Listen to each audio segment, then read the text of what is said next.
Your Xenia Scouts are coming off a week of rest as they have not been in action since last Saturday at home against the Northern Ohio Baseball Club. Today, we're at Heise Park, home of the Galion Graders, a little bit north of Columbus tonight, and your Xenia Scouts going for their 6th straight victory. Hello, everyone. I am Terry Lash alongside my broadcast partner, Lance Morris, and we are in game 39 of the Great Lakes League season. Unbelievable. Tomorrow will be the last game of the regular season. Tomorrow, a 7:05 start on a Sunday. A little different than what we're normally used to, but Lance Morris and myself, Terry Lash, will have your play-by-play accounts right here at Heise Park for that one as well.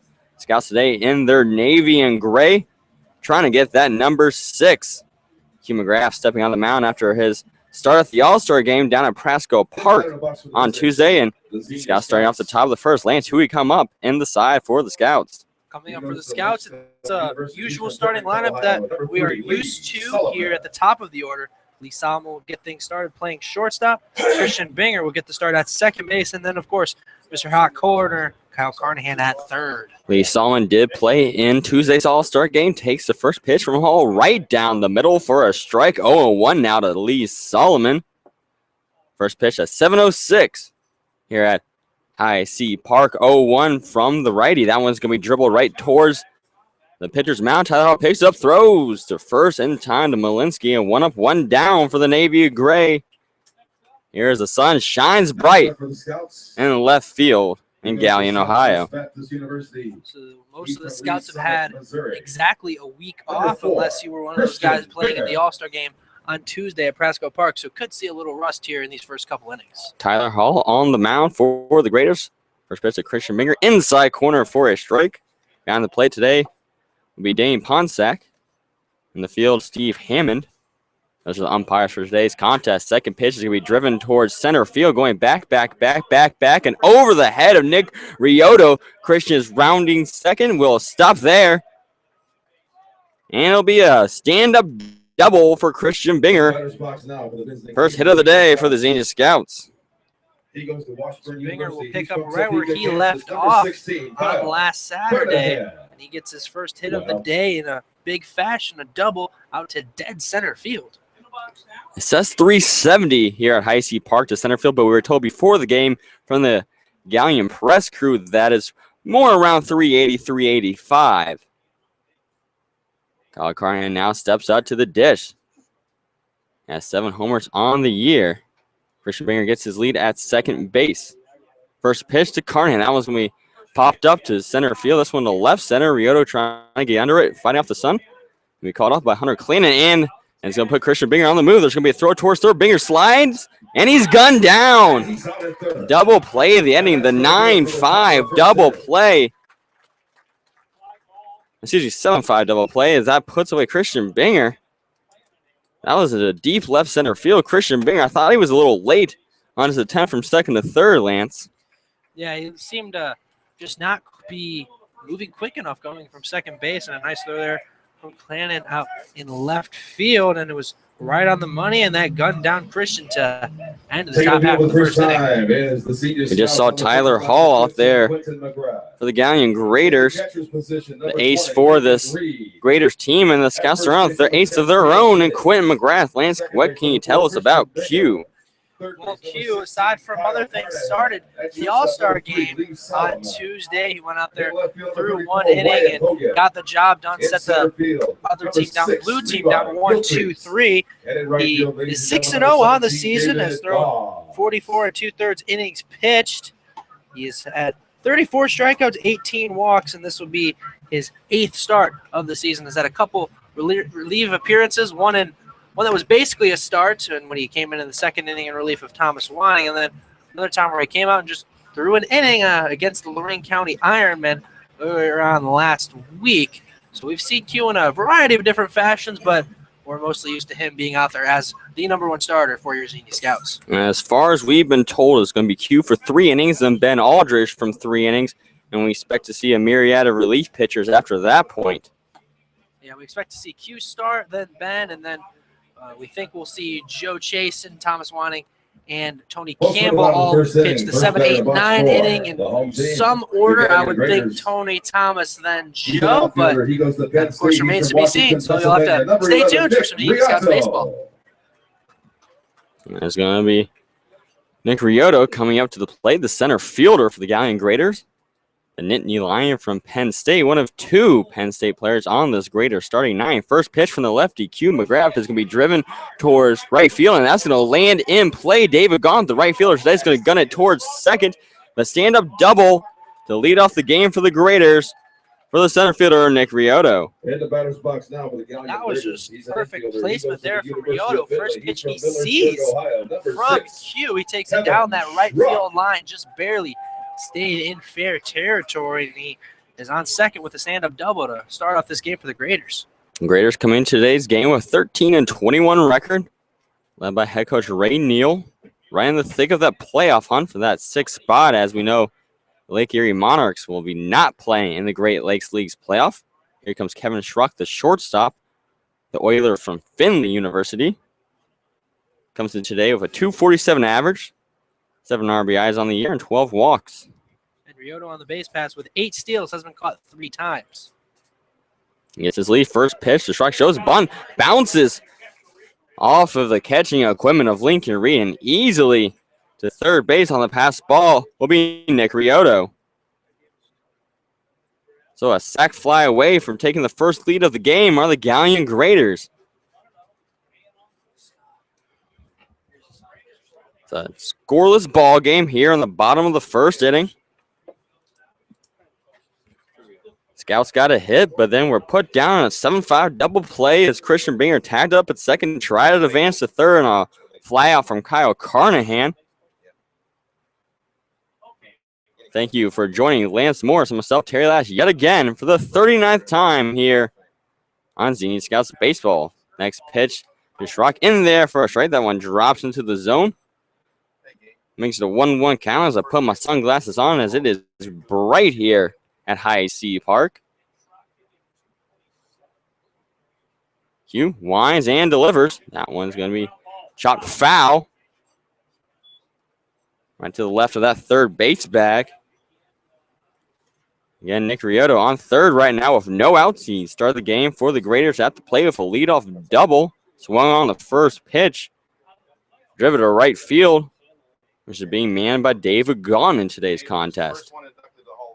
1-2 pitch. Swung and missed. It's in the dirt. Lincoln Reed's going to pick up, look at third, throw to first in time to Cale Giddings, and that's going to keep Riotto over there at third base. First strikeout of the day for Q. So that'll give Q 35 on the season, and that was a great play there. And almost got past Lincoln Reed behind the plate, but he kept it in front of him, looked down to third to make sure Riotto wasn't on the move. Got it to Cale at first in time for the out. That's going to bring in Colton Carney, the right fielder, the Griffin from Seton Hill University. That one curves in there for a strike called by Dave Ponsack. Beautiful pitch from Q as he dropped it right off the table.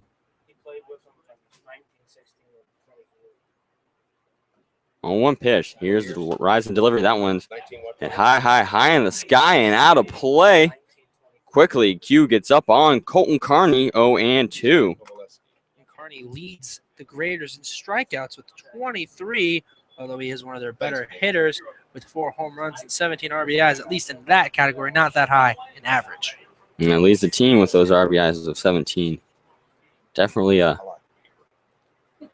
slugger. That one swung and missed. That was in the dirt as well. They're going to say he's out. So 2 strikeouts for Q McGrath.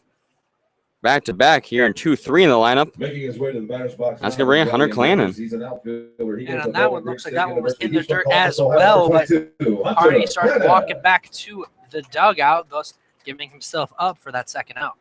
So here comes Hunter Clannon, left fielder from Bowling Green State University.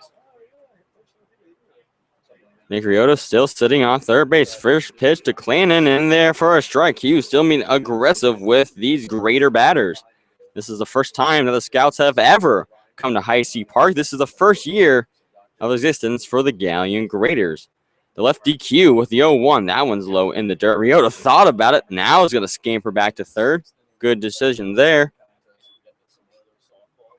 As the sun beats down on the navy and gray, the Galion Graders. What would you call that? An off yellow?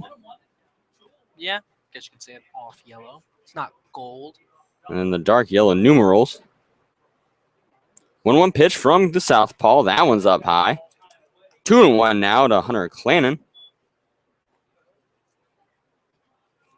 Scouts trying to hang on to that third spot in the Great Lakes League standings.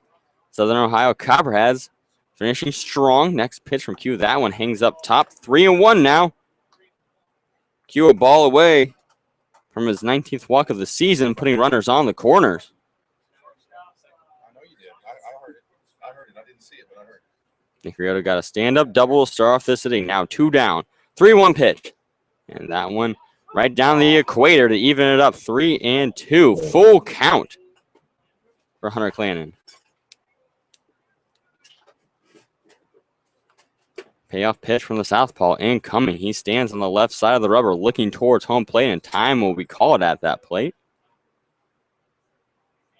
Clannon's going to step back. We've had about Hunter Clannon. We saw that he has a couple of runless innings pitched this year. 0 ERA. Here comes that payoff. That one's going to be chopped foul. Close to the Graders' dugout. We'll do it again. Payoff pitch 2.0 coming from McGrath. And Q started the All-Star game for the red team. Didn't give up any hits in that contest. That one swung foul back in front of us. Ran this chain link fence. Now there's a beam of that fence that's rather obstructing the view on the webcam. Apologize for that. Hopefully Lance Morris, myself, Terry Lash can give you the play-by-play accounts and get you through this game anyway. Full count pitch coming again from Kier. Here's a 3-2. That one's going to be just barely nicked backwards to the backstop, which is a pretty deep backstop here at Heise Park. Yeah, I'd say this is one of the deeper backstops in the league, probably right around the size of Grady's. Maybe Grady's has a little more to it. This will be the fourth full count pitch. Q looks home towards Lincoln Reed. Here's a 3-2, and that one's low. So the walk drawn from Hunter Clannon after an unbelievable at-bat.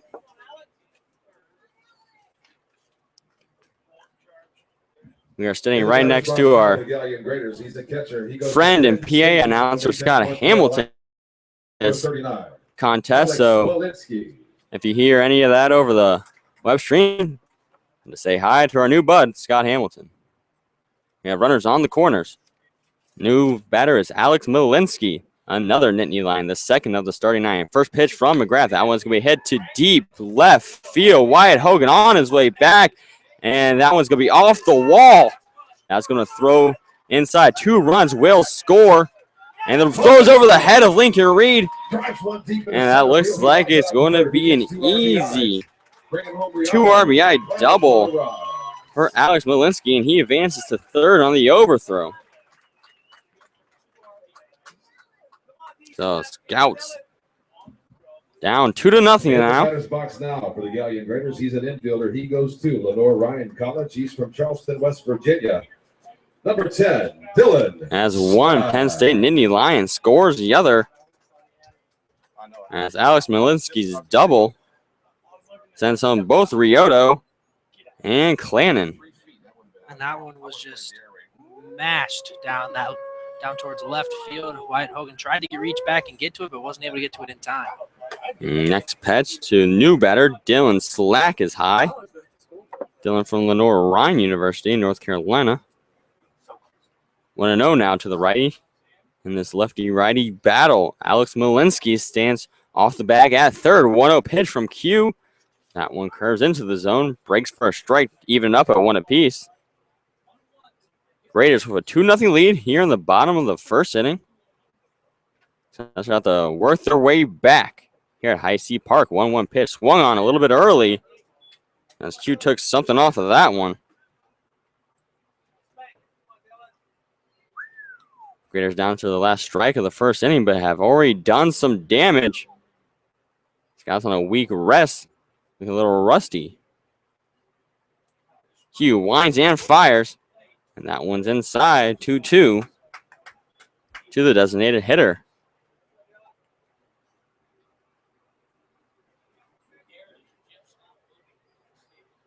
Yes. Sun's setting here at Galion, Ohio. As we play some ball, 2-2 pitch swung on and missed. So 3 strikeouts for Q in the bottom of the first inning, but the Galion Graders touch them up a bit. Score 2 earned runs off of McGrath. Came in today with that 3.02 ERA.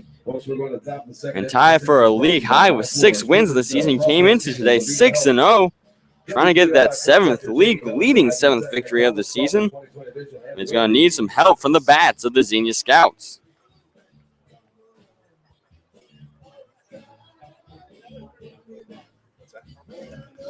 Two doubles from the Nittany Lions. In the bottom part of that inning is what did the Scouts in. One to start things off from Nick Riota. Stand-up double to right field. Advanced to third on the pass ball. And then after Hunter Clannon, maybe the unsung hero of the inning, stayed alive on that full count. Fouling back pitch after pitch and eventually drew the walk. And then Alex Malinsky, first pitch double to deep left center field, which goes about 360, according to the banner out there, right in front of Old Glory. And we'll go to the top of the second inning now. And Lance, who we got coming up for the Scouts, trying to pose Tyler Hall. Coming up for the Scouts in the top of the second inning, it'll be the middle of the lineup, 4, 5, 6.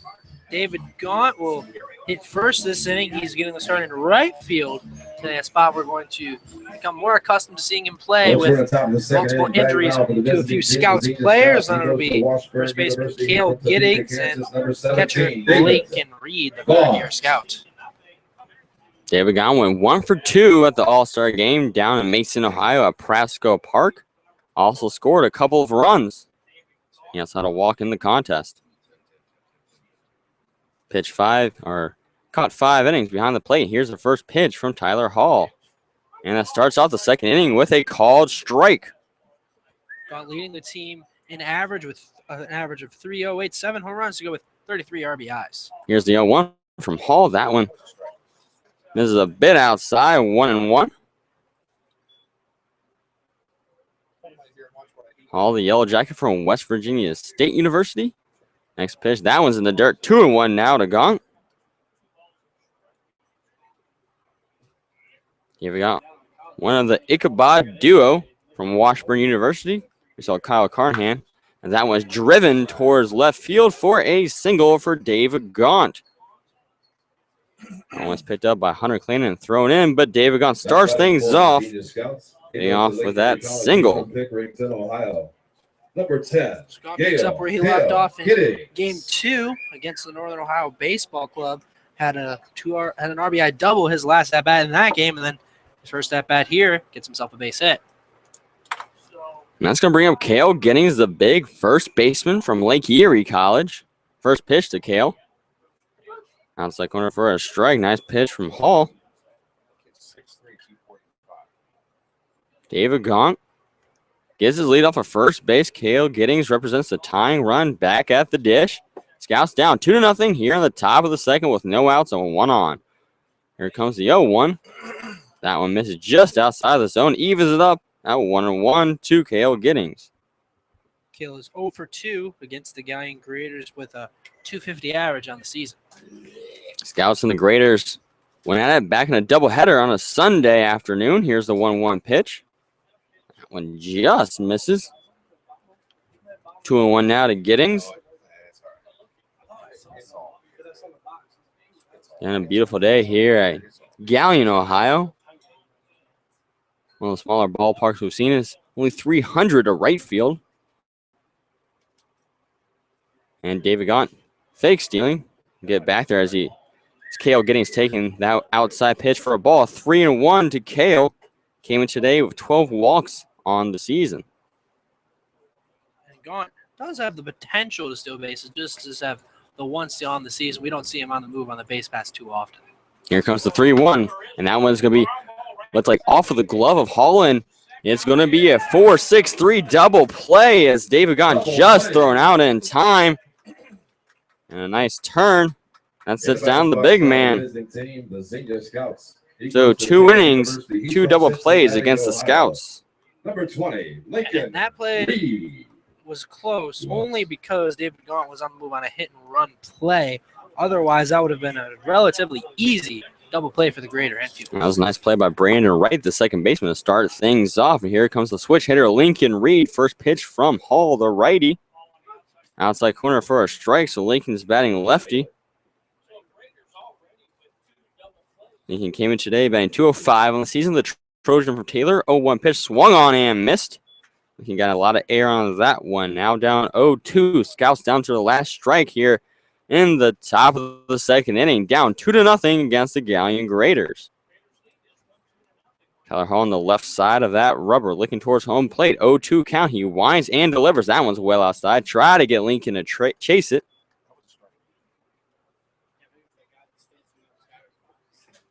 1-2. Lincoln Reed at the dish, trying to get a rally going here in the top of the second inning. Hall winds and delivers. Swung on and foul towards the Scouts' dugout.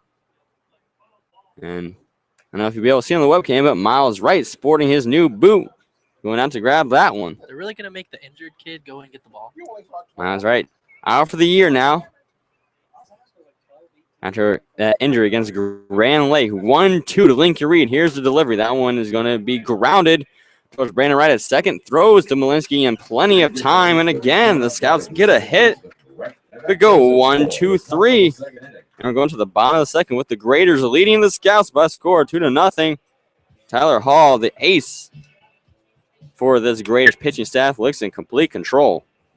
Yeah, Scouts match haven't been able to do too much. Folks, we got some Base hit from David Gaunt and a double from Christian Binger. This is The only 2 system hits day for the here at Scouts Heise thus Park far. at And Wilson we'll Field. have to see if those bats can We got a softball wake game up today. sooner rather than later. As like we said earlier, this is their Doctors, first game nurses, in a boys week, out unless here. you were one of This those is guys like that Graders. took place in the All-Star game. So these guys 1-3 just kicking to off a 2, little bit of but, rust, folks and said we'll that they cheated. hope that they can get the bats And, roaring we're as gonna this play game again goes next on. year. We're As we gonna mentioned, the find out Scouts just who's hoping the for a best loss softball club.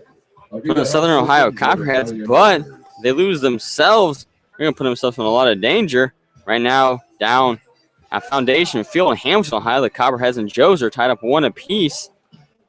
Other games in action right now, the Lorain County Ironman running an 11-game losing skid up 2-1 against the Grand Lake Mariners. That one on Montgomery Field in Salina, Ohio. That's in the top of the second inning. And the Lima Locos are beating the Lake Erie Monarchs by a score of 1-0. We're here in the bottom of the second. Q McGrath staying on the mound. As we see, I believe Ben Aldridge is out there. We expected Q to go 3 innings and then be replaced by Ben.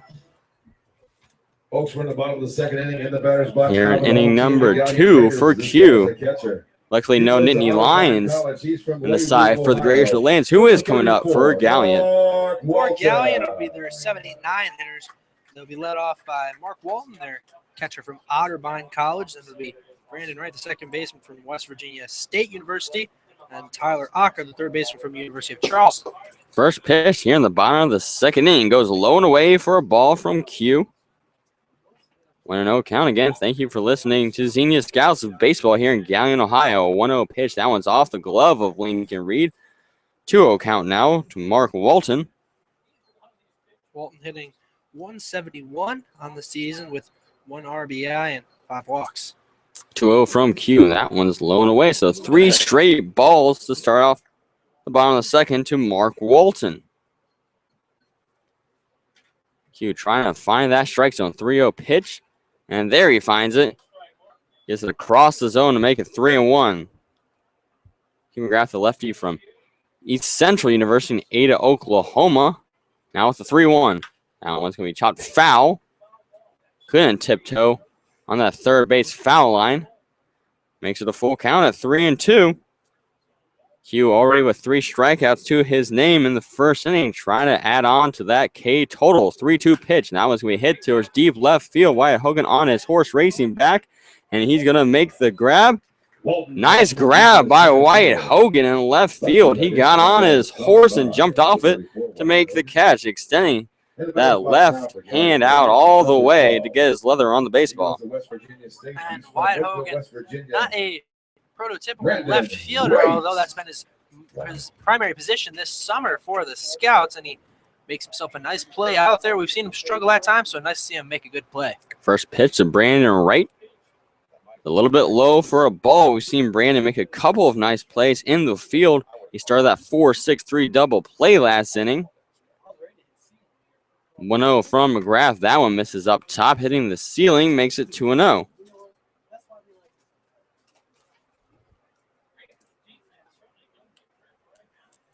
To a pitch from Q. And that one's going to be popped up high in the air. It's going to go out of play behind the press box here. It's a 2-1 count with 1 out.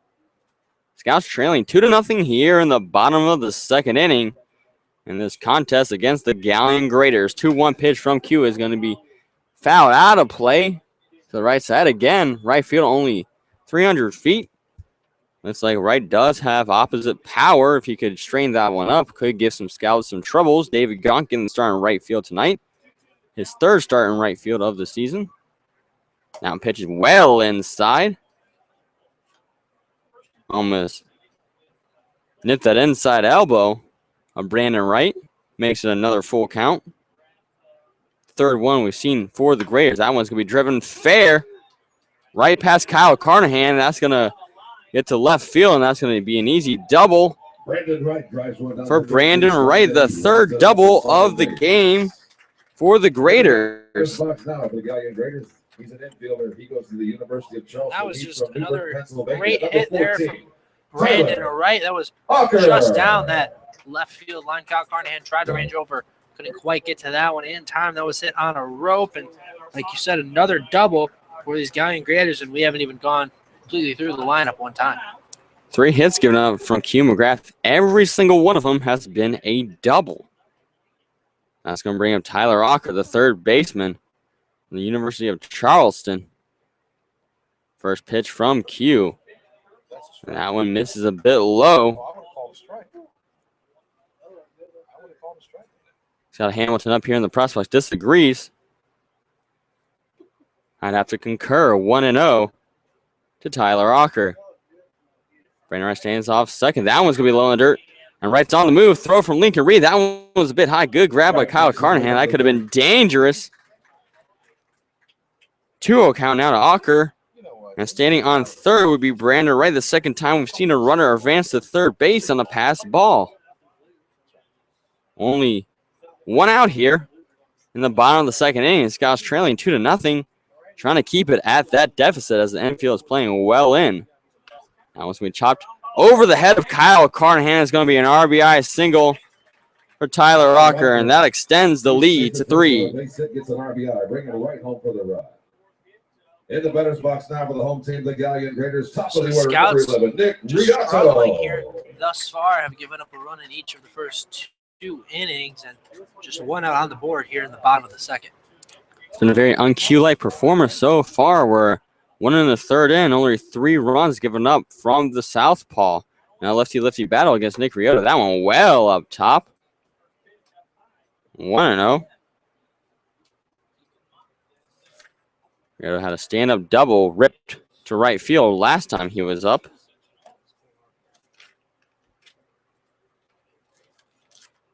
Next pitch is a bit outside. It might have been a pitch out. See if Ocker would be on the move. Ocker does have 5 steals, so definitely a possibility. Lincoln Reed, one of 3 Scouts catchers behind the plate today. Another one in right field, and David gone. Here's the 2-0 from Q, and that one finds that outside corner for a strike. 2-1 now. And battle between these 2 all-stars. Teammates on Tuesday. Now dueling out tonight here at Heise Park. Kevin Schrock on deck right now for the Graders. A pickoff attempt towards first. Back in plenty of time is Tyler Ocker. Raiders put 2 on in the bottom of the first inning. Have put 1 on so far here in the bottom of the second. So all Graders in this contest. They lead 3-0. 1 out, 1 on here in the bottom of 2. Here comes the 2-1 pitch as they have a runner on the move. Lincoln Reed throws to second. And it will not be in time. The ball might have also came out of the glove of Lee Solomon. So a stolen base for Tyler Ocker.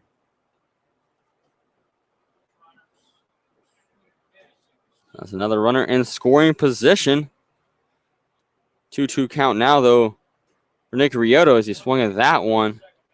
Q trying to get that fourth strikeout of the day against the team's best batter. That one's going to be fouled out of play to the left side. A nice crowd here at Heise Park. A lot of them hanging out of play towards the left side. A parallel of third base. We'll do it again at 2-2 with a runner on second base and one out and a 3-0 lead for the Graders. Here's that 2-2 pitch. That one hit high in there. Lincoln Reed's going to chase after it. You can only watch it fall out of his grasp as it's just out of play, bounces off the concrete. And for the third time, we'll have a 2-2 pitch. Nick Riotto staying alive here, doing a great job. Hugh McGrath is struggling here against the Galion Graders in the bottom of the second inning. 3-0 lead Galion has on the Xenia Scouts. Here comes another 2-2. That was driven towards center field. Levi Gilcrease on the move, and he'll put it away. Levi throws in, cut off by Lee Solomon. So 2 out with a runner on second here in the bottom of the second inning. And that was an out much needed for Quentin McGrath after allowing Wright and Ocker to each get on. And Ocker even was able to swipe a base, so he put himself in scoring position as well. But there is 2 down as he now takes on Kevin Schrock. Kevin Schrock struck out last time, swinging the cue. First pitch to the right is going to be past Kyle Carnahan, but foul, just barely. Scouts very lucky on that one. If that could have painted the line and fell right, it would have been the 4th run of the game, but Scouts catch a lucky break, so now it's just an 0-1 count to Kevin Schrock.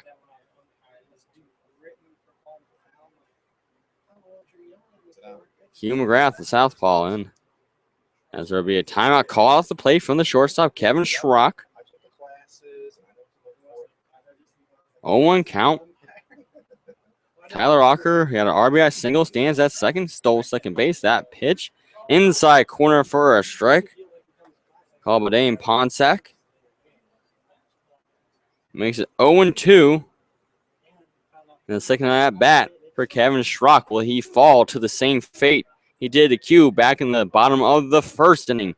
Here comes the 0-2 pitch. Ocker's on the move. That one's in the dirt. That'll be a steal for Tyler Ocker.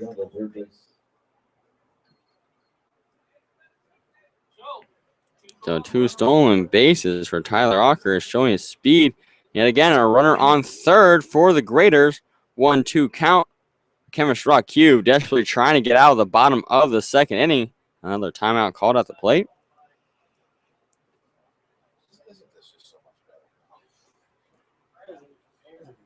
Q raises his signature pink glove. 1-2 pitch. He raises and fires. That one's going to be foul behind us. We'll do it again at 1-2.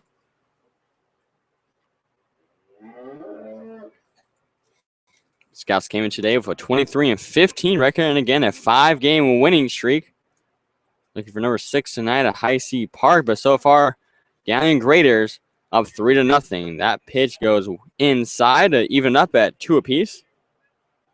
That one didn't miss by too much on the inside part of the plate, but definitely a little too far inside. This is Wild here with a 2-2 count and 2 outs. Q McGrath, the lefty, on the mound. Scouts trailing 3-0, runner on third base. 2-2 pitch. That one's going to be chopped over to Cale Giddings at first. Backhands it with his left hand, but Q McGrath will not be able to get there in time. An infield single for Kevin Schrock, who shows off his wheels as he just beats Q to the first base bag. And now it's 4-0 Galion leads in this contest. That one was just unfortunate as Cale made a nice play right across his body to field that one, but Q just wasn't able to beat out Schrock to the bag for the final out of the inning, and that brings in another greater run. We've seen a couple of pass balls and a couple of stolen bases that have really done the Scouts in this game. Runner on first. That one is low and away outside. 1-0 to the new batter, Colton Carney, who struck out his first time up. That was the 5th hit of the game given up by Q and the 4th run. And it's going to be another runner on the move. Here's a throw from Lincoln Reed, and he's safe. 3rd stolen base we've seen as Kevin Schrock thieves 2nd. There must be something they're seeing on the move from Quentin McGrath to know that they have plenty of time, because each of these steal attempts haven't been too close of calls. And this isn't something we've seen from Q this year here in this 8th start of the season, being stole off so many times. And Q will step off the rubber, looking at Schrock sitting over there in scoring position at second base. 1-1 count back at the plate to Colton Carney. Here comes the 1-1. That one's going to be sky high in the air. Kyle Carnahan, Lincoln Reed both giving chase. They're both running at Lincoln Reed. Drops it. As it looks like some miscommunication. Kyle Carnahan charging from 3rd. Lincoln Reed from home plate. As it was in foul territory to the left side. Lincoln Reed calling off Carnahan. Was unable to come up with the grab, and that's going to give some new life to Colton Carney. 2 outs. Bottom of the 2nd inning. 4-0 lead for the Galion Graders. It's in their first game in a week. And so far, it has shown for the Navy and Gray. Here comes the 1-2 from Q. That one's going to be chopped foul. Like that. That one went right off the dish. We'll do it again at 1-2.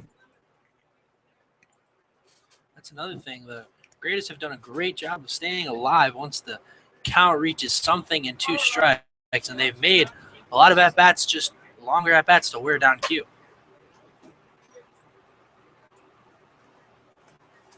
Here comes the 1-2. And it's a check swing. Good decision that time from Carney. Evens things up with the 2-2 count before Kevin Schrock, who's standing on second right now, got his RBI single. That scored Tyler Ocker, who also had an RBI single, or scored Brandon Wright. Next pitch is going to be a hit towards Carnahan at 3rd. Picks it up, throws to first in time, and in his 39th straight start at 3rd base, Kyle Carnahan makes the routine play. But again, deja vu as the Graders go for 2. And through 2 innings here, it is 4-0. The Galion Graders on top. Xenia Scouts are on to pull off a mighty comeback against Tyler Hall and the Graders if they want to get the victory, which would be their 6th straight of the season. Yeah, Scouts showing a lot of that rust here in this first game of the weekend series here with the Graders. And actually, we see Tony Campbell heading out to the bullpen right now, so he could be the 2nd reliever we see today instead of Ben Aldridge, who would think we still see Ben, just could be later on in the game. Ben Aldridge, Tony Campbell, Thomas Wanning all listed in today's lineup. We originally thought that Ben Aldridge would go 3 innings after Q went 3 innings, but it looks like Coach Bubba Cates is mixing it up a bit. For the Graders, there's no discrepancy as we see Tyler Hall coming back out to the bump of his commanding 4-0 lead here in the top of the 3rd inning. Scouts need to show some signs of life. Lance, who's coming up to try to provide that spark for the Xenia Scouts? The Scouts will be the 7-8-9 hitters in Levi Gilcrease from Baylor. That will be the designated hitter from Union, Austin Orr. That will be the left fielder from Hendrix College in Arkansas, Wyatt Hogan. And here comes the Baylor Bear, Levi Gilcrease, now batting .250 on the season. First pitch from Hall is going to be well inside. After Mark Walton behind the plate, 1-0 now to Levi. Levi dipped below the Mendoza line early this year. He's been playing a lot better. Has worked all the way back to that 250 mark. That one's going to be a hit towards shortstop. Picked up, thrown to first in time. What an unbelievable play at shortstop by Kevin Schrock, because Levi Gilcrease might be the fastest player on the team. That one across his body. He didn't jump, but still threw across his body. Impressive effort from Schrock. Yeah, Schrock made a nice defensive play. Levi just didn't have enough of that Baylor Bears speed to beat it out over. At first looked like it might be a tough play for Schrock, and it was, but still was able to get it over to first pretty out. And here comes Austin Orr, the Bulldog from Union University. First pitch he sees, he checks on and goes a bit low. 1-0 now to the designated hitter. And they appeal to Steve Hammond at first base, but he says he did not go as well. So 1-0 now from Tyler Hall. Again, right field only 300 feet for the lefty Austin Orr. He puts that one out of play to the left side, actually. Goes opposite direction for the foul ball. Evens it up at 1 apiece. Here in the top of the third inning, Scouts trailing by a score of 4-0. 1 out and no one on here against the Galion Graders in game 39 of the season. That pitch from Tyler Hall also in the dirt. 2-1 now to Austin Orr.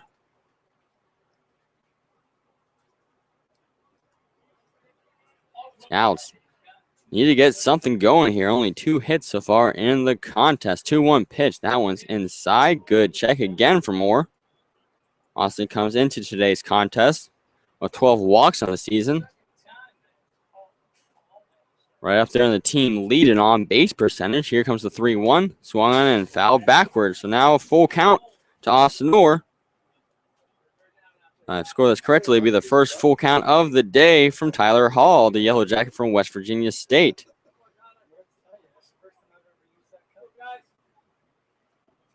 Payoff pitch incoming from the right-hander. He winds slowly and delivers. That one's we chop push rock at short. Picks it up on the hop. Throws the first in time. Malinsky puts him away. So 2 up, 2 down. Here in the top of the third inning.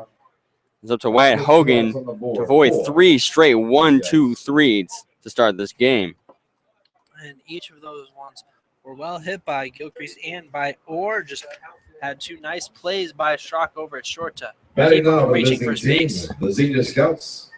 He goes to Hendricks College. Here comes the Hendricks Warrior. Number 34. Wyatt Hogan.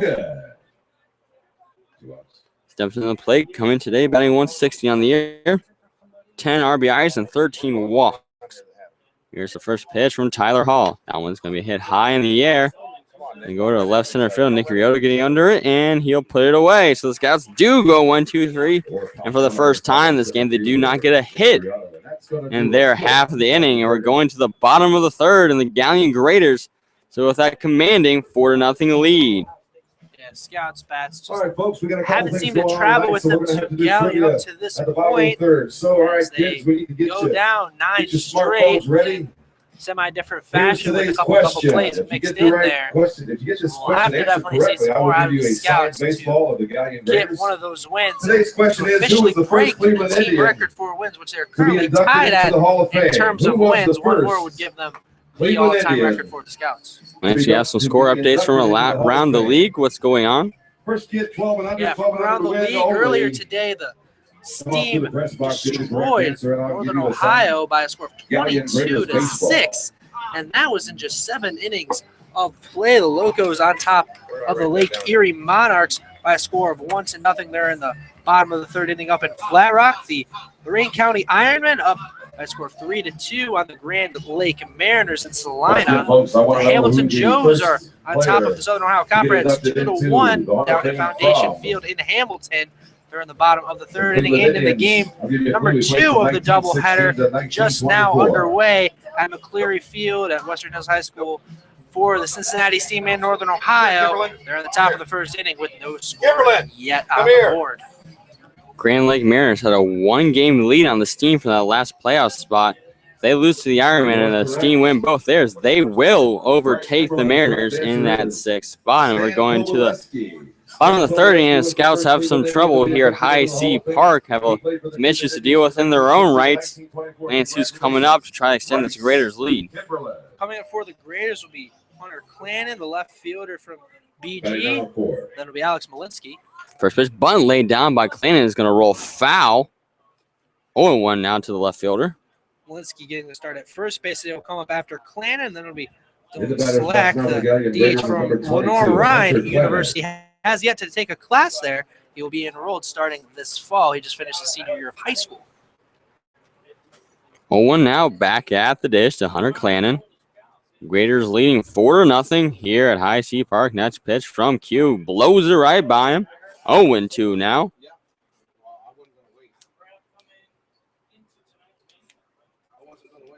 Q raises that pink glove. Puts it over his face. Masks what pitch is coming next. Here's the 0-2. That one is well inside. Lincoln Reed trying to frame it up, but won't be able to do so there. 1-2 now from Q. Scouts could really use a 1-2-3 inning. And after giving up 2 runs apiece in innings 1 and 2, next pitch does not curve back into the zone. Breaking ball doesn't break to make it 2-2. The Tiger from East Central University in Ada, Oklahoma, rises and fires. That one's going to be fouled backwards. We'll do it again, 2-2, and we've seen that over and over again in this early portions of this ball game. The Graders having some really good at-bats out there. 2-2 from Q.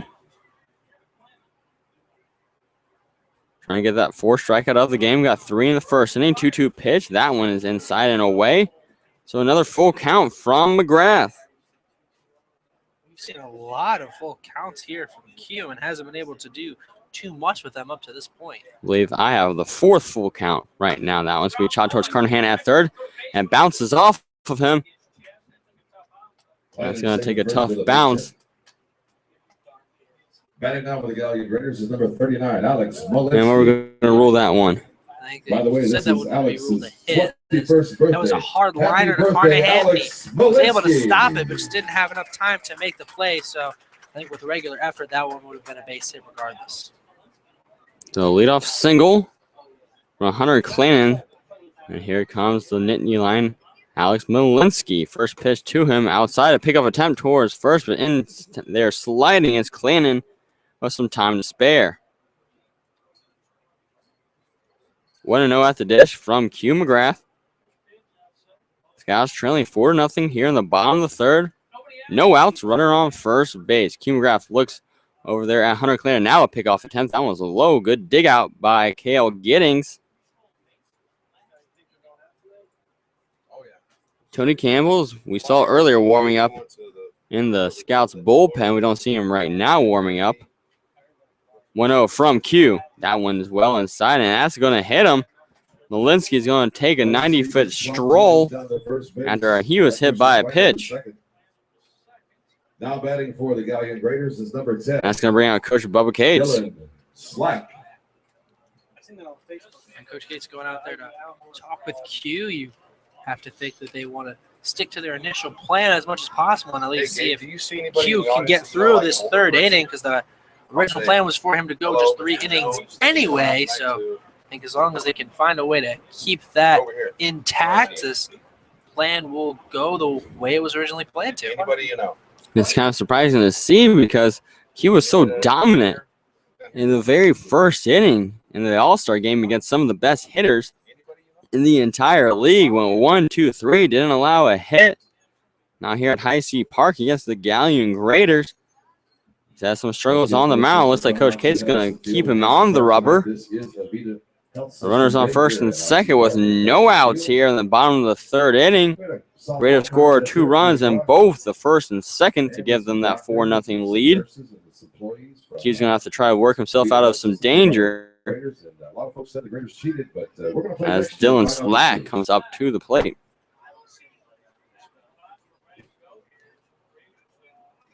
Dylan struck out last time. That ended the bottom of the 1st inning.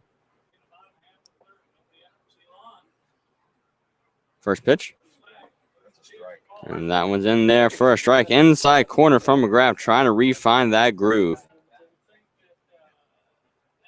Clannon on second, Malinsky on first. Scouts down 4-0. No outs, 2 on. Southpaw trying to work back. Still has some juice out there. Next pitch misses outside. 1-1 now. Evened up to the designated hitter, Dylan Slack.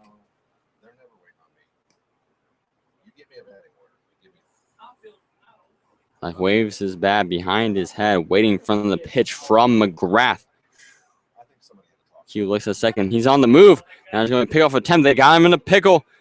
Hunter Clannon is going to be gunned down and out. Another pickoff attempt. A double play. As originally, Hunter Cleanan was caught on the pickoff move from McGrath. I didn't see when Malinsky tried to move. So it'll be a 1-5-4-3 double play. What's the pitch count on the board? I'm not sure. Without a pitch thrown. That is not something you see every day, a double play on a pickoff. Yeah, I've never seen anything like that before. And with the way the game is going on, the Scouts will definitely take that one. No, Dylan Slack back at the plate. Now, once we foul backwards, that's his first pitch he's seen after the 1-5-4-3. 1-2 now, excuse me. Yeah, they just didn't Slack. update the scoreboard here. Now, once we swung and missed, and the second time this game, that Slack has ended the inning with a strikeout. So 2 on with no outs. It looks like Hugh McGrath might be taken out of the game. But the 1-5-4-3 double play on a pickoff move from McGrath gets him out of the danger, then strikes out Slack. And one of the oddest double plays I've seen this year.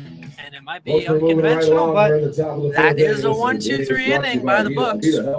And that's something the Scouts definitely needed after, like we said earlier, giving up 2 runs in each of the first 2 innings of this contest. And I think we see another pitcher coming into the game for the Scouts in the next inning. We would think it'd be Tony Campbell, but we are not entirely sure until he walks out to that mound to replace Q officially.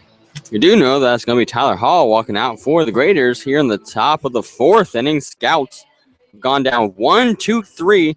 Innings 1 through 3. We've only put up 2 hits on the board through those 3 innings. So we're back to the top of the line. Lance, who's coming up for the Scouts here in the top of the side?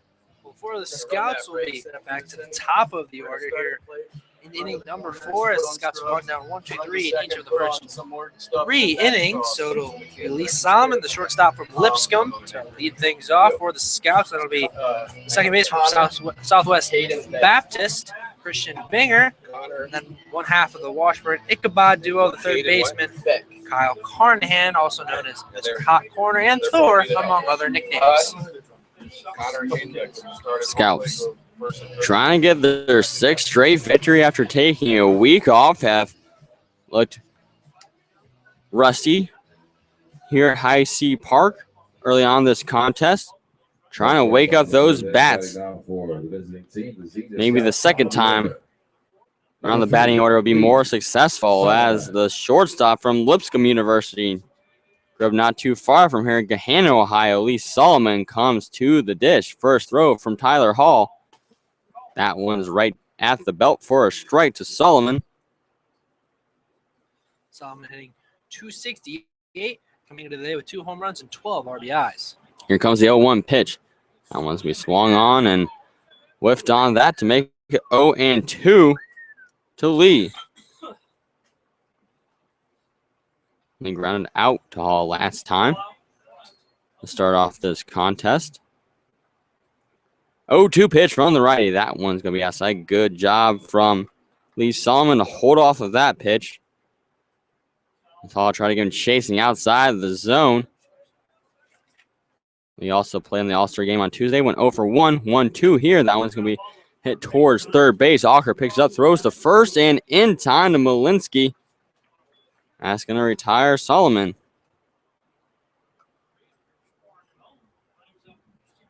And brings up Christian Binger. One of only 2 hits in this contest for the Navy and Gray. And a stand-up double back in the top of the first. David Gahn has the other hit. Binger came today batting .267. Bobcat from Southwest Baptist. Also a lefty. I'll mention again, only 300 feet to right field here at Heise Park. Hall been dominant today. Here comes his first pitch to Binger. That one finds that outside corner. Brings out his paintbrush and paints it on it. 0-1 now to Christian. South didn't get a hit last inning. One out here in the top of the 4th. That pitch finds the outside corner.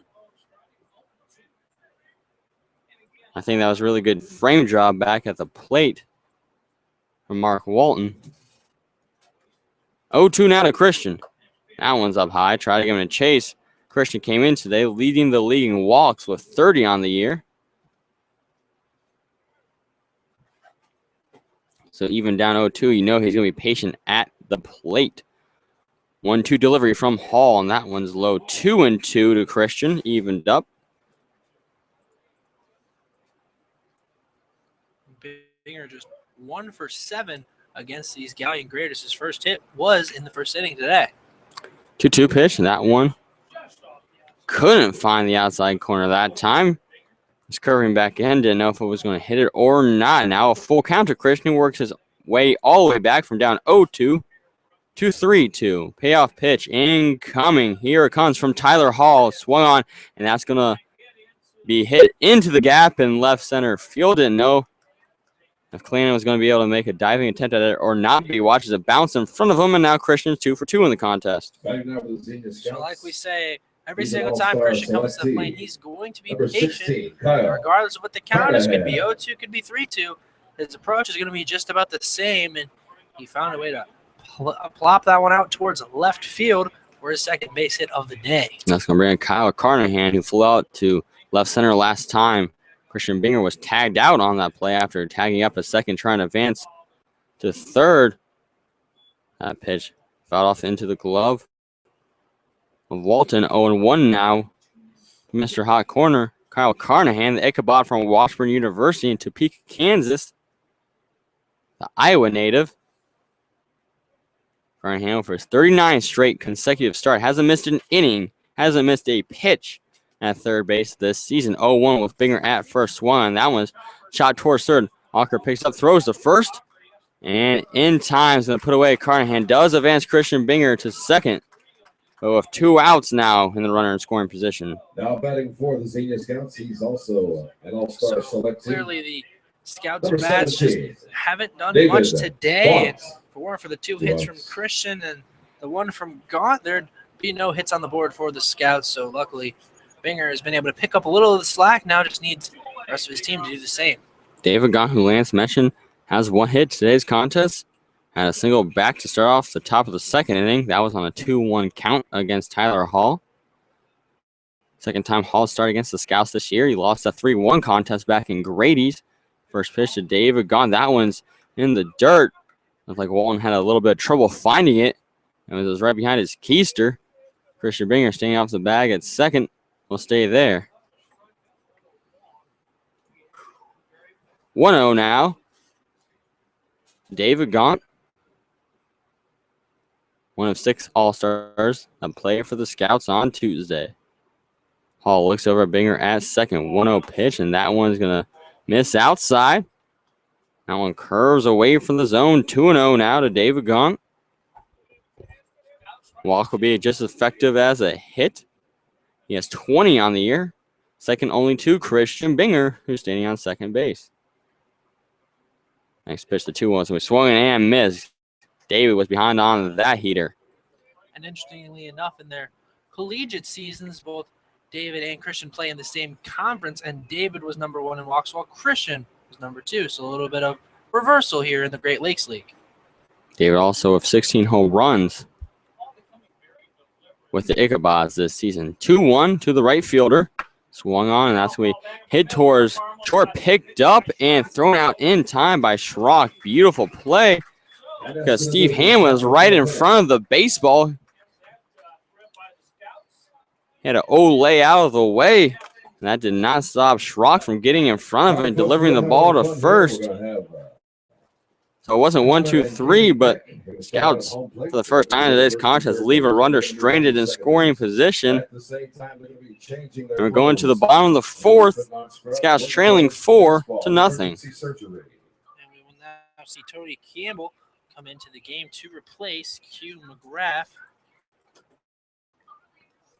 On your mark. Get set. Go. As we have some in-park entertainment here at Heise Park. Tony Campbell coming into the game, Scouts. He's trying to get it and desperate need of a spark here. Tony was fantastic in his last outing. And for Tony Campbell on the season, he is 1-0 with that win being in his last appearance. He has a 5.22 ERA. This will be his 11th appearance on the season. He joined the club a few weeks into the summer.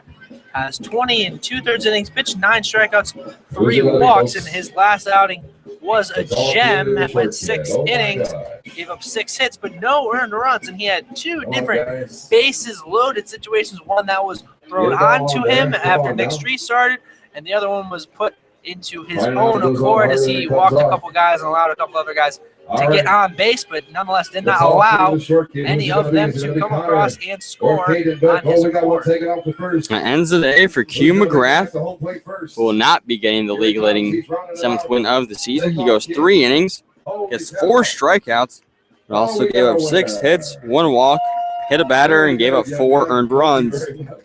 So Q is going to be relying on his teammates to remain perfect on the year. He came in today with a 6-0 record.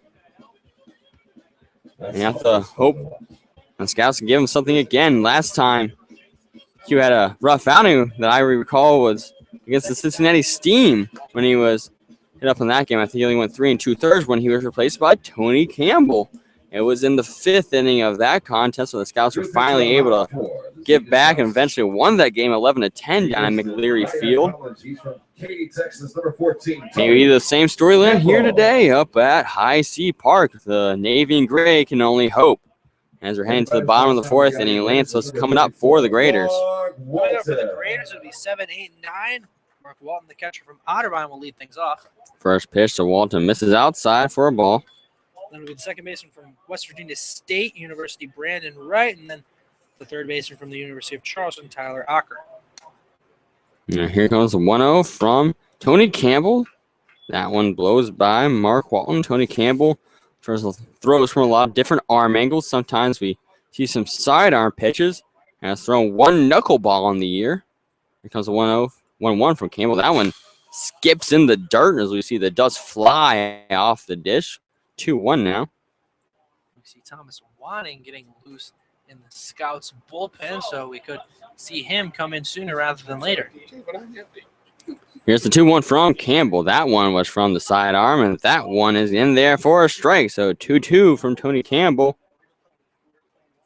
Trying to give the Scouts a bit of a pick-me-up here, but like Lance mentioned, Thomas Wanning warming up. Maybe we won't see Tony Campbell for too long. 2-2 pitch. Now it's going to hit right back towards Campbell. Gets past him. Lee Sullivan picks it up and cannot corral it. Infield single for Mark Walton. Another infield hit for the Galion Graders. That would be the 3rd one we've seen. So Tony Campbell starting off how Q McGrath did with a hit given up to the first batter face as Brandon Wright, who doubled last time, came around to score, comes to the dish.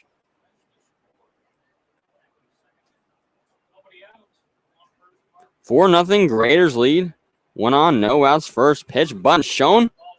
Pulled back, though, as the pitch was high and outside. 1-0 now to Brandon Wright. Mark Walton on the first base bag after the infield single. Tony Campbell, new pitcher here in the bottom of the 4th inning for the Navy and Gray. 1-0. Bunt shown. That one's going to be laid foul. Evens things up. Now 1-1. They make you wear a blazer. They make you wear a blazer and a shirt with a collar. Oh yes, this is my Butler Jeeves. Tony Campbell steps back on the rubber. He stands on the far left side. First righty we've seen out of the bullpen for the Scouts. Pick up attempt towards first. Back in plenty of time is Mark Walton. Last inning, the bottom of the 3rd, we saw that unconventional 1-5-4-3 double pickoff, double play. Next pitch, a bunt laid down. Kyle Carter comes in. He's going to throw to first and in time with a sack bunt laid down by Brandon Wright. As we see the Graders play a little bit of small ball here at Heise Park. Answers to Walton to second base. Now in scoring position with only 1 out here in the bottom of the 4th inning. That's exactly where Brandon Wright had to do up there at the plate as he got the bunt signal, and he was able to put it down for a nice sacrifice. And it was easy corralled by Carnahan, but didn't have enough time to even think about going over to second to throw out Walton. So sack bunt did exactly what it was supposed to do to move That's the going to base bring runner. up the third baseman, Tyler Ocker. Had an RBI single his last time. That one low in the dirt. We do not see an attempt from Walton to try to get to third base. 1-0 from Tony Campbell.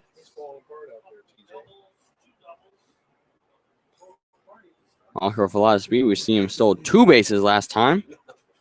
1-0 pitch from Campbell. That one's driven towards deep left center field. Wyatt Hogan trying to get under it. Fights off the sun and will throw it to Lee Solomon. And actually 2 down now here at the bottom of the 4th inning. That brings up Nick Riotto, and we're starting off the batting order for the Graders for the 3rd time in this ball game. Riotto 1 for 2 in this contest. Scored the first run of the game, double back in the bottom of the 1st inning. First pitch from Campbell. That one is inside to the lefty. 1-0 now. Nick Riotto, who recently led the league in batting average, dipped a little bit now to 374. Mark Walton stands on second. That was popped up in the infield. And Kyle Carnahan will put it away. So the second runner left stranded in the game for the Graders as Mark Walton singles and is sacked to second. And then both Ocker and Riotto go down. And we're headed to the top of the 5th, folks. Scouts still trailing in this contest by a score of 4-0. And a bit of an update from around the Great Lakes Summer Collegiate League. The Lambalocas on top of the Lake Erie Monarchs by a score of 5-0. They're on the top of the 5th inning up in Flat Rock. The Lorain County Ironmen look to break their losing ways against the Grand Lake Mariners. They're on top by a score of 3-2. The Lorain County Ironmen have lost 9, actually 11 straight in a row. I don't know why I thought 9. That was their last one was against these same Xenia Scouts, and the losing streak started after they fell to the Scouts by a score of 8-0 up at the Pipe Yard.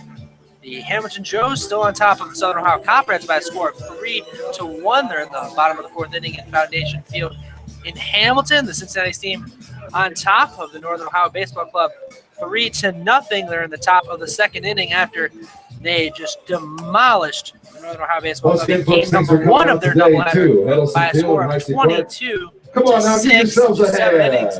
Looking a little more like a football score than a baseball score.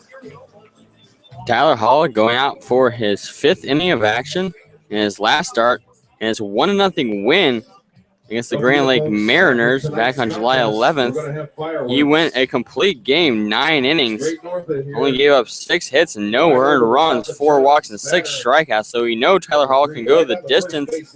And that start against the Scouts, he only went 5 innings, gave up 3 hits and 3 earned runs. Been much more successful in his second go-around against the Xenia Scouts. And we're here in the top of the 5th inning. Cale Giddings starts things off. Lance, who's coming up after the big man? After Cale Giddings, it'll be Lincoln Reed, the catcher from Taylor University. And after him will be the center fielder from Baylor, Levi Gilcrease. There's the first pitch to Paul Bunyan. That one's going to be chopped towards past Tyler Hall right at the mound. Picked up by right at second and easily throws out Cale Giddings. So one swinging and out to start off the top of the 5th. Levi Gilcrease. And it's been a struggle at the dish for the Scouts here in the last few innings. They did get a hit from Christian Binger in the top of the 4th.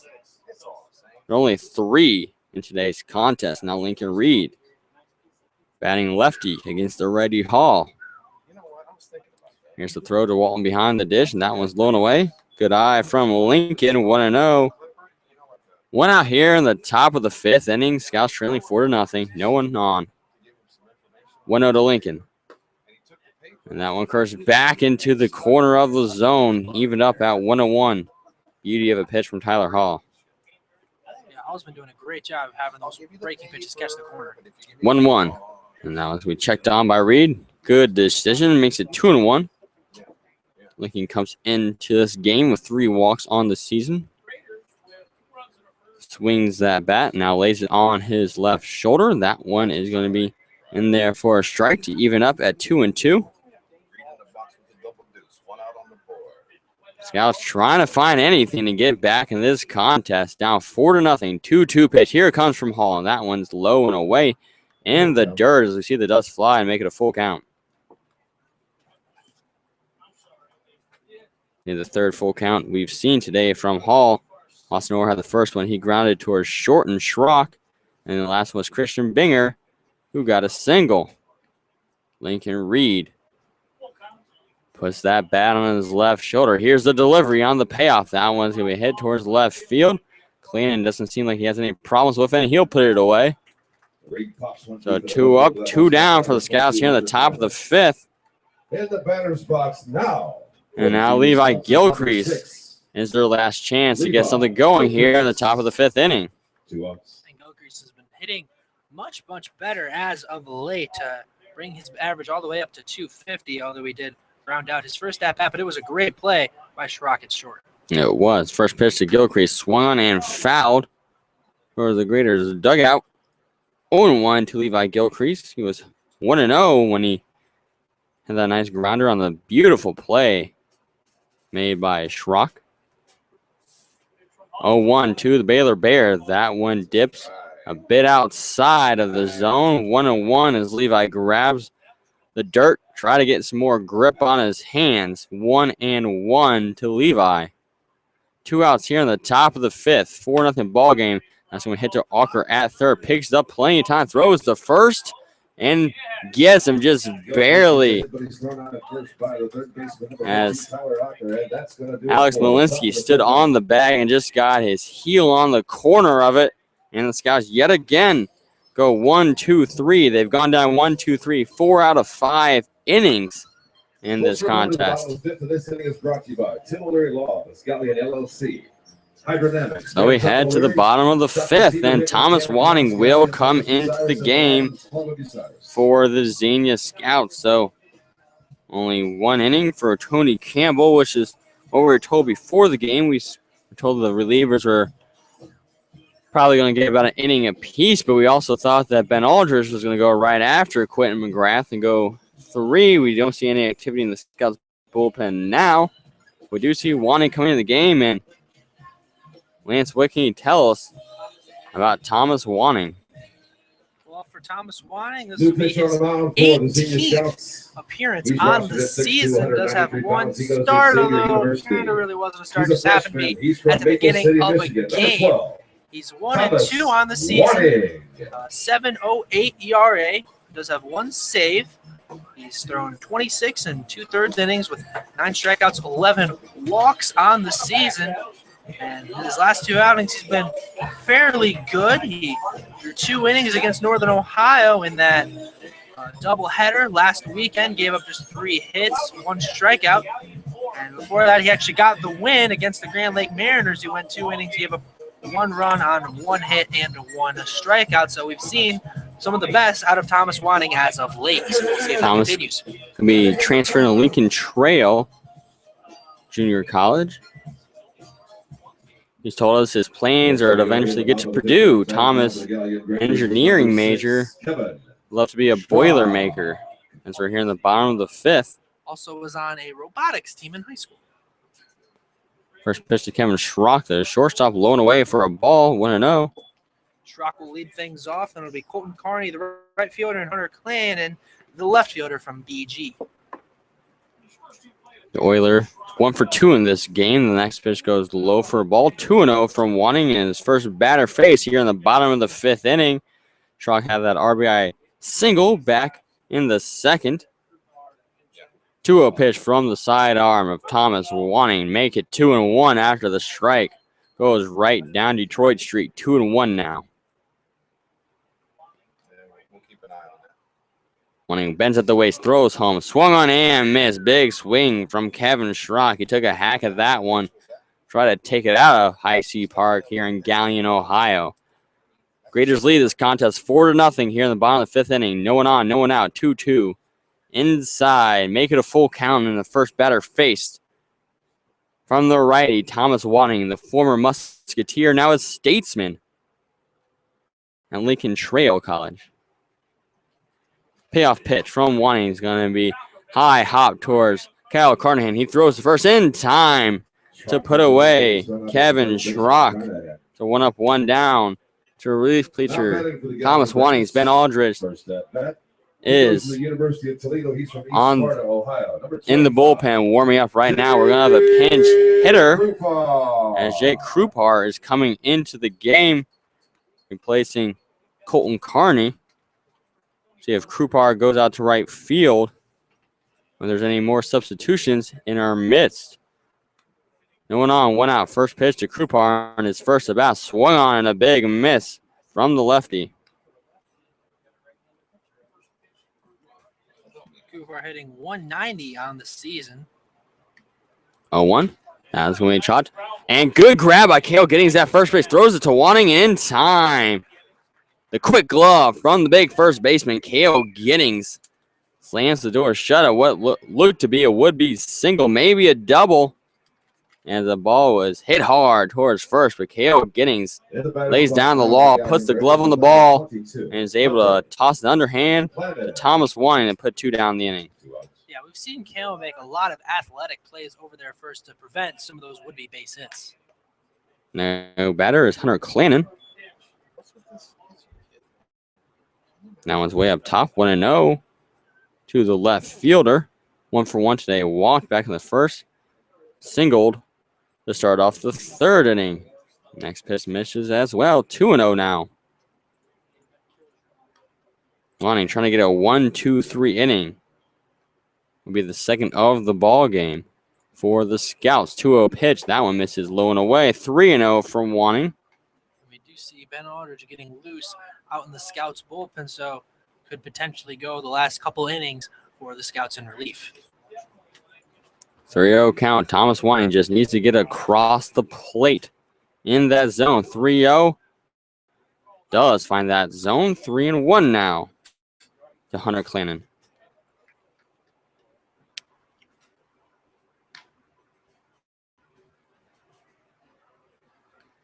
Three-one pitch from the sidearm. That one's reached out towards Carnahan again. Picks it up on the high hop. Throws the first in time.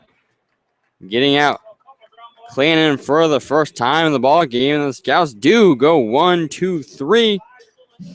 First time they haven't allowed a hit in a half inning. That does it for the 5th inning. So that might be it for Thomas Wanning. He looked really good. Didn't allow a ball to get out of the infield. You can thank Kale Giddings for that.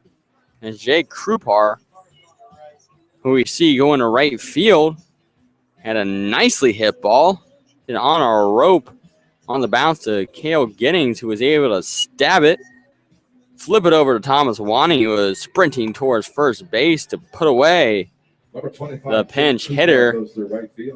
And now we head to the top of the 6th inning. Scouts still trailing in this contest by a score of 4-0. Scouts 3 hits in this ball game. An update from scores around the Great Lakes Summer Collegiate League. The Lake Erie Monarchs have bridged the gap a little bit against the Lamalocos. They still trail 5-2. They're in the top of the 6th inning up in Flat Rock. The Hamilton Joes remain on top of the Soto Hawk Copperheads by a score of 3-1. That one's in the bottom of the 5th inning. The Lorain County Ironmen still on top of the Grand Lake Mariners by a score of 3-2 up in Salina, Ohio. And the Northern Ohio Baseball Club trails Cincinnati Steam by a score of 3-0. They're in the bottom of the 2nd inning in Game 2 of their doubleheader. Game 1, the Steam won by a score of 22-6 in 7 innings. Tyler Hall back on the rubber. It's number 9. Here for his 6th inning. He's gone 6 innings strong twice this year. 1-1 record when he goes 6 innings. Austin Orr coming up to the plate. Tyler, first pitch to Austin. That was low and away. After Austin Orr, it'll be Wyatt Hogan, the left fielder, and then back to the top of the order in the shortstop, Lee Solomon.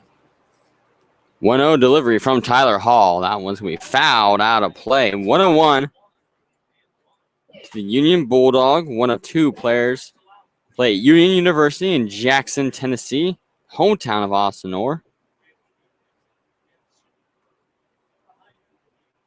Hall raises that left knee, delivers, but misses outside. 2-1 now. Austin Orr used to be the starting shortstop for the team before those reoccurring shoulder problems began to flare up early in this season. 2-1's we grounded towards first. Right off, Malinsky throws the first in time. So the 3-1 from Malinsky to Hall puts him away. Malinsky normally a catcher for this Graders team. Wyatt Hogan. But did a good job at first to at least knock it down. Saw the speed from Tyler Hall, too, getting in the bag before the speedy Austin Orr. And also said this was Malinsky's first start of at least the home season at first base. Could have played that potentially on the road, but they said that was the first time they've seen him play at first here in Galion. Now it's going to bring out Wyatt Hogan. 0-for-1 in the contest. Flew out to Nick Riotto in center field last time. First pitch. That one's popped up high. To center field again. And twice now, Nick Riotto has retired Wyatt Hogan.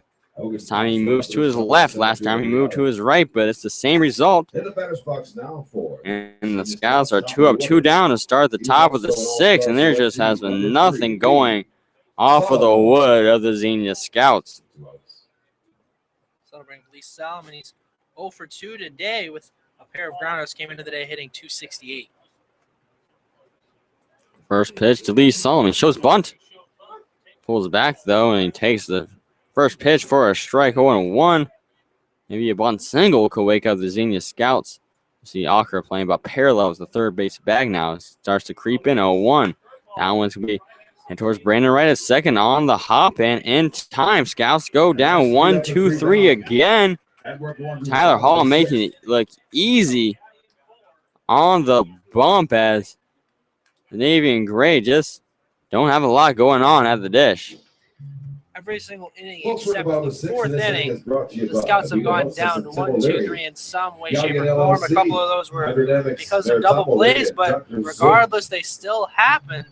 And now here in the bottom of the 6th inning, Ben Aldridge is going to come out in relief of Thomas Wanning. They said that Ben would be scheduled to go 3 innings. We don't know if that will be the case now with the score being a little different than what the Scouts would have hoped. So we'll see if that is the plan still to have Ben go 3 innings. We did hear we were going to see Joe Chasen for an inning, so don't know exactly what the plan will be, but we'll just have to wait and see here in Galion, Ohio. We see Joe Chasen already starting to warm up in the Scouts bullpen. All right, folks, if you pay attention right there at the third base line, so some kids knock some we'll balls figure out as soon as you do, as we'll let you know. Ben Aldridge, we were told, permanent fixture here at was going to go 3 innings. We're in the bottom of the 6th inning. That'll put him through 8 for Joe Chasen. But the Scouts can't put some runs on the board. There won't be a bottom of the 9th inning, so that won't be a problem.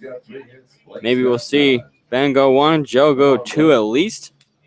We'll have to find out. Those are the only pitchers listed for the Xenia Scouts. Joey Levitt has been dealing with rotator cuff soreness. So now for the last few weeks, I have to imagine they're going to rest him these next 2 days, and hopefully he's ready for the playoffs. Scouts will have a home game on Wednesday. We're not sure if they'll be the 3 or the 4 seed. Depends on how well the Scouts do tonight and the rest of this game and tomorrow. Again, here in Galion, Ohio, 7:05 first pitch against this same Graders team. As the Southern Ohio Copperheads have a few games left. There it is. All right. And it's who's coming up for the Graders here in the bottom of the 6th. Coming up for the Graders, it'll start off with first baseman Alex Malinsky. He comes to us from Penn State. Then it'll be Dylan Slack, the designated hitter from Lenore Rhine University. After him, it'll be the catcher from Otterbein, Mark Walton, to round out the first 3 hitters for the Graders. Here comes Malinsky, is 1-for-1 today. First pitch from the All-Star, Ben Aldridge. That one's up top, 1-0. Ben was phenomenal in the All-Star game. Pitched the second innings. He is just kicking the dirt all around the pitchers, man. Looks like an angry bull ready to charge. Maybe Ben's going to provide the spark the team needs. 1-0. That one right down the center for a strike. 1-1. Ben Aldridge had 2 strikeouts, didn't give up a hit, went 1-2-3 in the All-Star game. Next one finds the zone again. 1-2. Ben Aldridge, who always works fast. You can hear me talking faster, trying to keep up with the hurler from Arkansas, Monticello. The Bull Weevil, originally from Tupelo, Mississippi, will actually step off the rubber.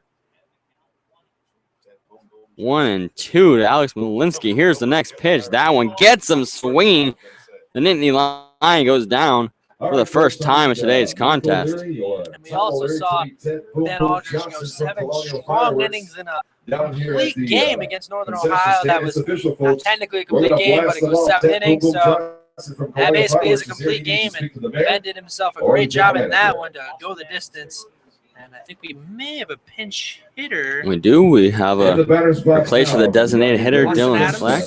Austin Adams will come in. He goes to the University from University of Findlay. Ohio. We saw him last time as well against the Scouts. Adams. So the second Oiler we're seeing is he gets a nice applause here from the home graders crowd. First pitch in there for a strike for Ben Aldridge, who is not amused.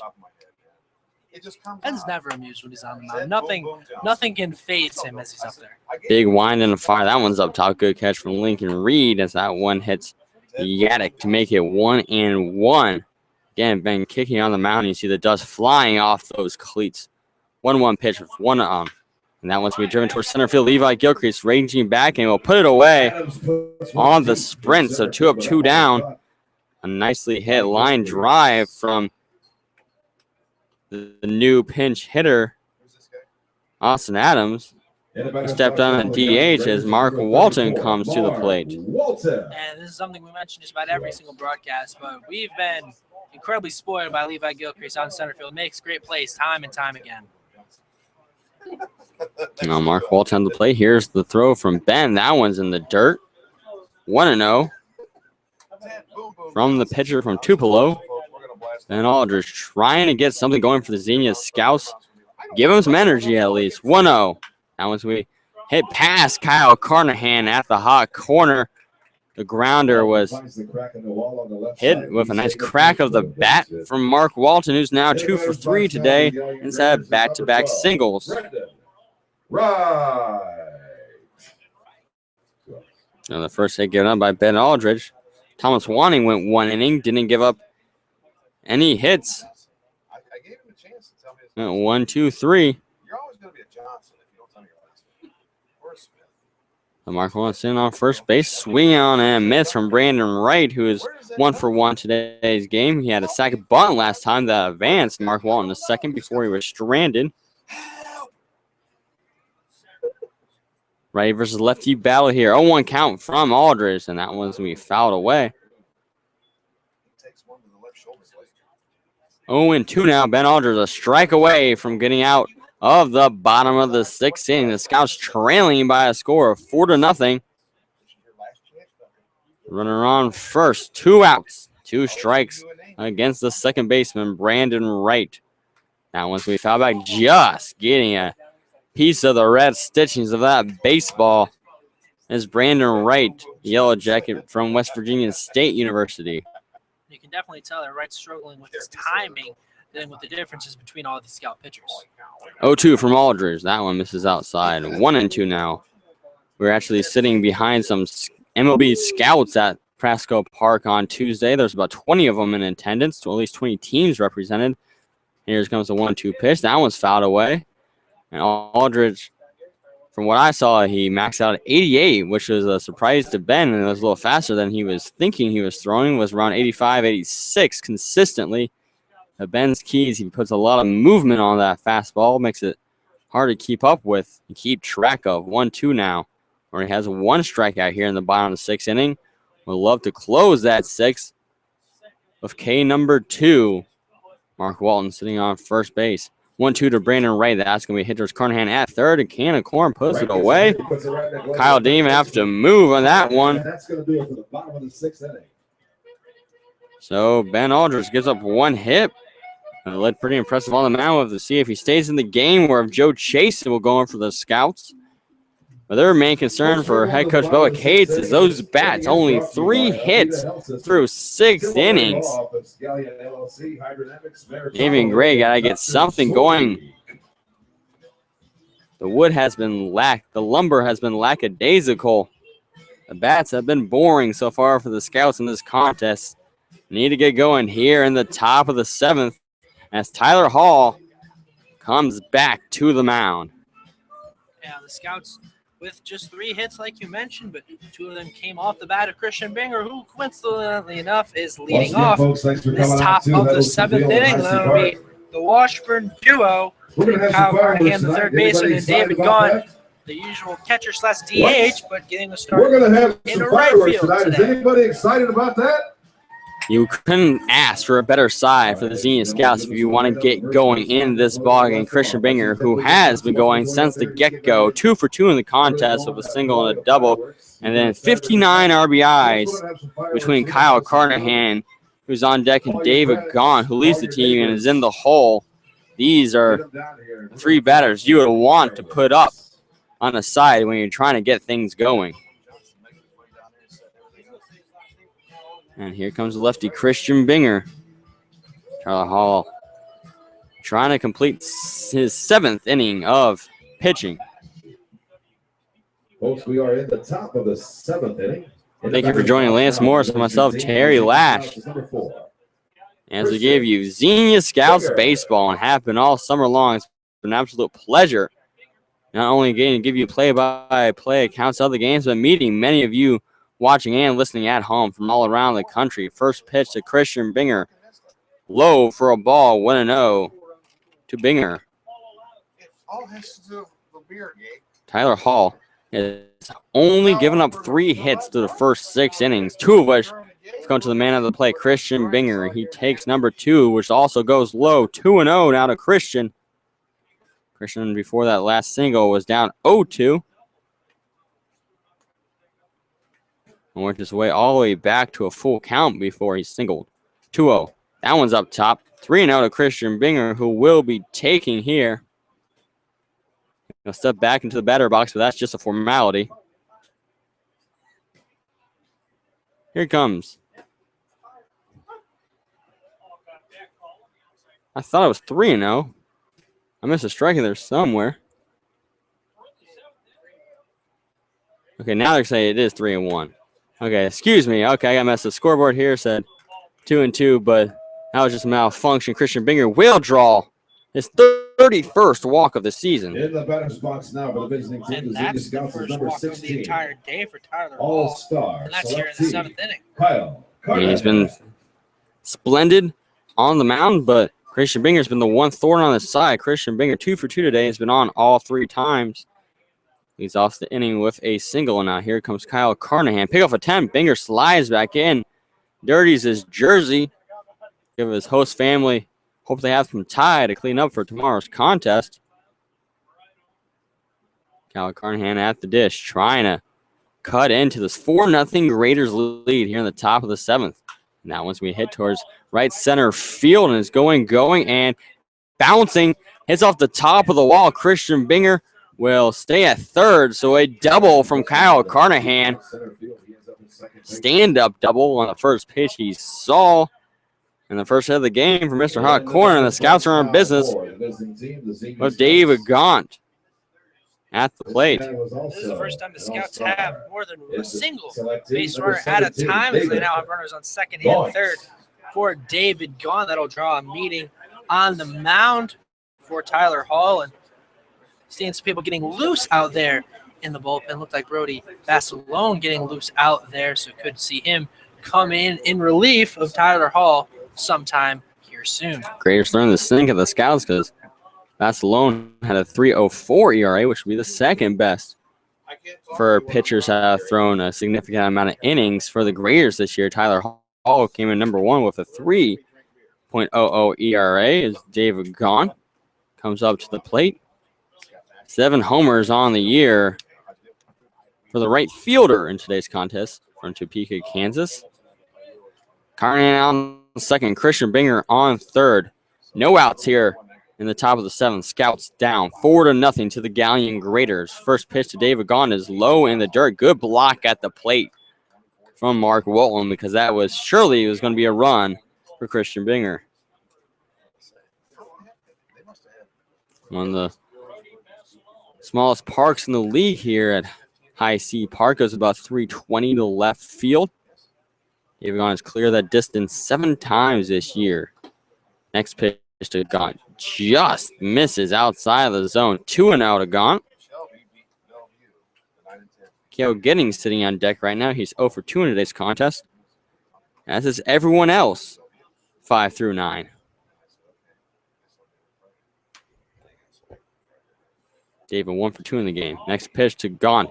Inside corner for a strike. Watches that one nip the edge. 2-1 now.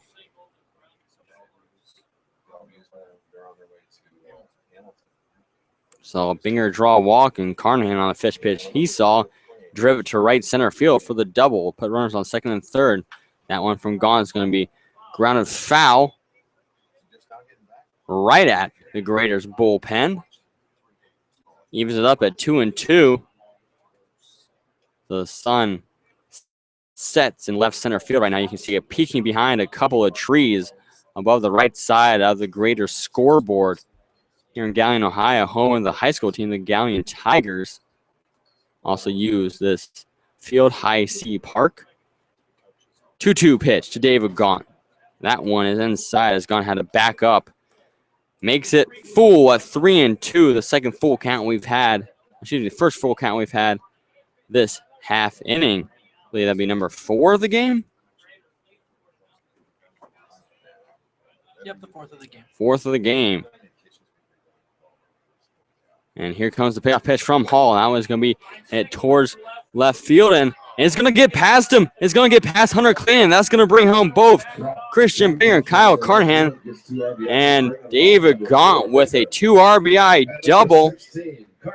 Clinton might have misplayed that one a bit. I thought he had a good beat on it. Thought he was going to be able to get to it in time, but it drops right in front of him on the slide. Skids on past him. And the Scouts have cut this lead in half. It is now 4-2 with no outs, and David Gaunt on second base after the 2 RBI double.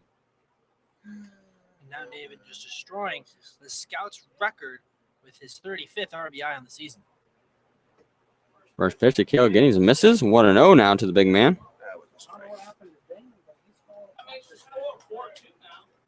Kale 0 for 2 in this contest. He's grounded out to second both times. Grounded into a 4-6-3 double play in his first at bat. David Gaunt gets his big lead at second base. 1-0 from Tyler Hall. Swing and a miss. Big swing. Paul Bunyan waved that ass to chop the tree, but did not get anything. 1-1. First 2 runs of the game given up from Hall on the last batter, David Gaunt. 1-1. And that one's low in the dirt as well. 2-1 now to Kale Giddings. Kale comes into the day with 3 RBIs on the season. Came in late to the Xenia Scouts. Took a while for him to break that starting lineup. Now it's been a normal fixture at first base for the Xenia Scouts. The member of the Storm at Lake Erie College, 2-1. That one's going to be passed. Alker at third base, and that's going to bring home David Gaunt. And it's going to be a stand-up double for Kale Giddings. On an absolute rope that went by Alker, and the lead is cut to 1. It's been a big breakout 7th inning for the Xenia Scouts. Yeah, we knew that it was just a matter of time before the Scouts batters were to do something. Didn't know it'd be in quite this fashion with 3 doubles in a row. That was an RBI for Kale. That's just his 4th RBI on the season, and it looks like we are now going to go to the bullpen for the Graders here in the 7th inning. So Tyler Hall was dominant through the first 6 innings, but we've taken out here as he doesn't get an out recorded in the 7th. And it looks like Basilone will come into today's game. Tyler Hall, ladies and gentlemen, Tyler Hall. Brody Basilone is another righty for the Galion Graders. And Lance, what else can you tell us about Brody Basilone? Well, Brody Basilone, for one, he's a 2-way player. We saw him play in that doubleheader back at Grady Field as a DH in both of those games. So at the plate, he's a 163 hitter with 2 RBIs, 8 hits on the season in 19 games played. As a pitcher, this would be his 12th appearance on the season. He has 1 start under his belt, has a 1-2 record, a 3.04 ERA, 3 saves on the season, with 20 2/3 innings pitched, 16 strikeouts, just 4 walks, giving up 17 hits. So doesn't walk a whole lot of batters. So we'll see if that trend continues here for Barcelona. And his last appearance was against the Monarchs on July 23rd, so just a few days ago. Went 3 innings, gave up 2 hits, and got the save against the Lake Erie Monarchs. Scouts trailing 3-4 here in the top of the 7th. 4 batters on base, 3 straight doubles for the Navy and Gray. You have to imagine if Lincoln Reed coming to plate, they're thinking small ball. Maybe a sack bunt, get Cale Giddings to third, and then a sack fly away from tying up the contest. We'll see what happens. As Brody Basilone, the long-haired righty, enters the ball game.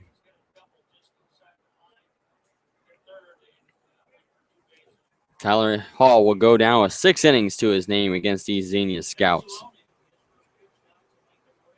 Here's the first pitch from Basilone. That one curves into the zone for a strike. Beautiful movement on the first pitch from Brody.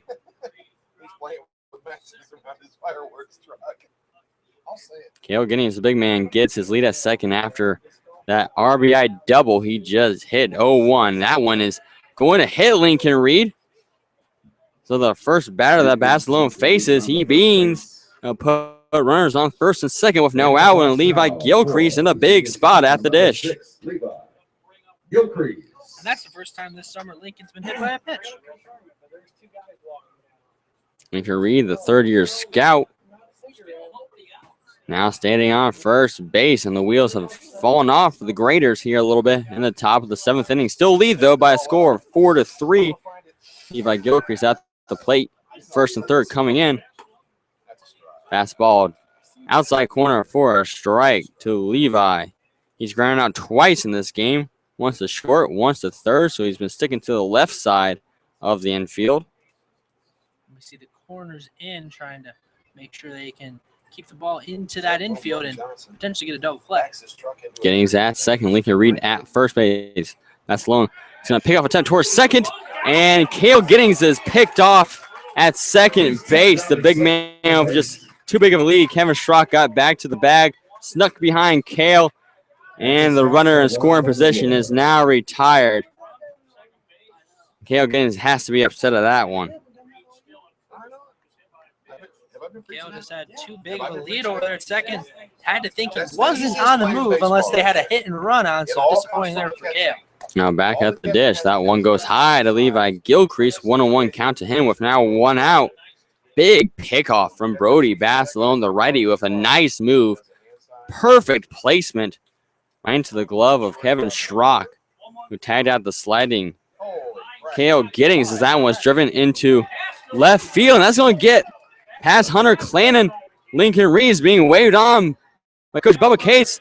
As Levi Gilcrease slides to third, and he is tagged out. He tried to extend a double to a triple, but he does tie up this ball game on the RBI double from Levi Gilcrease. Very aggressive base running from the speedster, and he'll be out, but not before. This game is tied. Scouts put a 4 across the board so far in the top of the 7th with Austin Orr coming to the dish. And they would have taken the lead had Cale not been picked off, so we'll see if that run comes back to Honor. And here comes Austin Orr. First pitch from Basilone. Again, breaks into that zone for a strike on the outside corner. We've seen some nice pitches from Basilone. And next one to Austin Orr is going to be dribbled towards second base on a couple of gentle hops, and Brandon Wright puts away Austin Orr, but not before the Scouts finally awake. Get on the board, put a 4 spot in the top of the 7th, and tie up this ball game for Scouts, determined to get that 6th straight victory. And we're going to the bottom of the 7th inning, all knotted up, with Ben Alders coming back to the mound. So we're going to see some more out of Ben Alders. We don't see Joe Chase warming up in the bullpen. That could change quickly. So see if that changes the outcome of the pitchers. We heard before, once again, that Ben was going to go 3 and that we would see Joe chasing for an inning. So we'll see if that holds true to its word. And Owegeson, take it away, gentlemen. So Tyler Hall goes 6 innings, gives up 4 earned runs as Barcelona was in the game that gave up the double to Levi Gilcrease that scored David Gunn, but actually that scored Lincoln Reed, but no, that wouldn't be owned to Barcelona, wouldn't it? Barcelona hit him, so Lincoln Reed scored, so that would be owned to Brody Barcelona. So 3 earned runs to Tyler Hall, not 4 earned runs, and 1 earned run to Brody Barcelona as we get that straightened up here at the Galion press box. And we're heading to the bottom of the 7th inning. Ben Aldridge still on that rubber.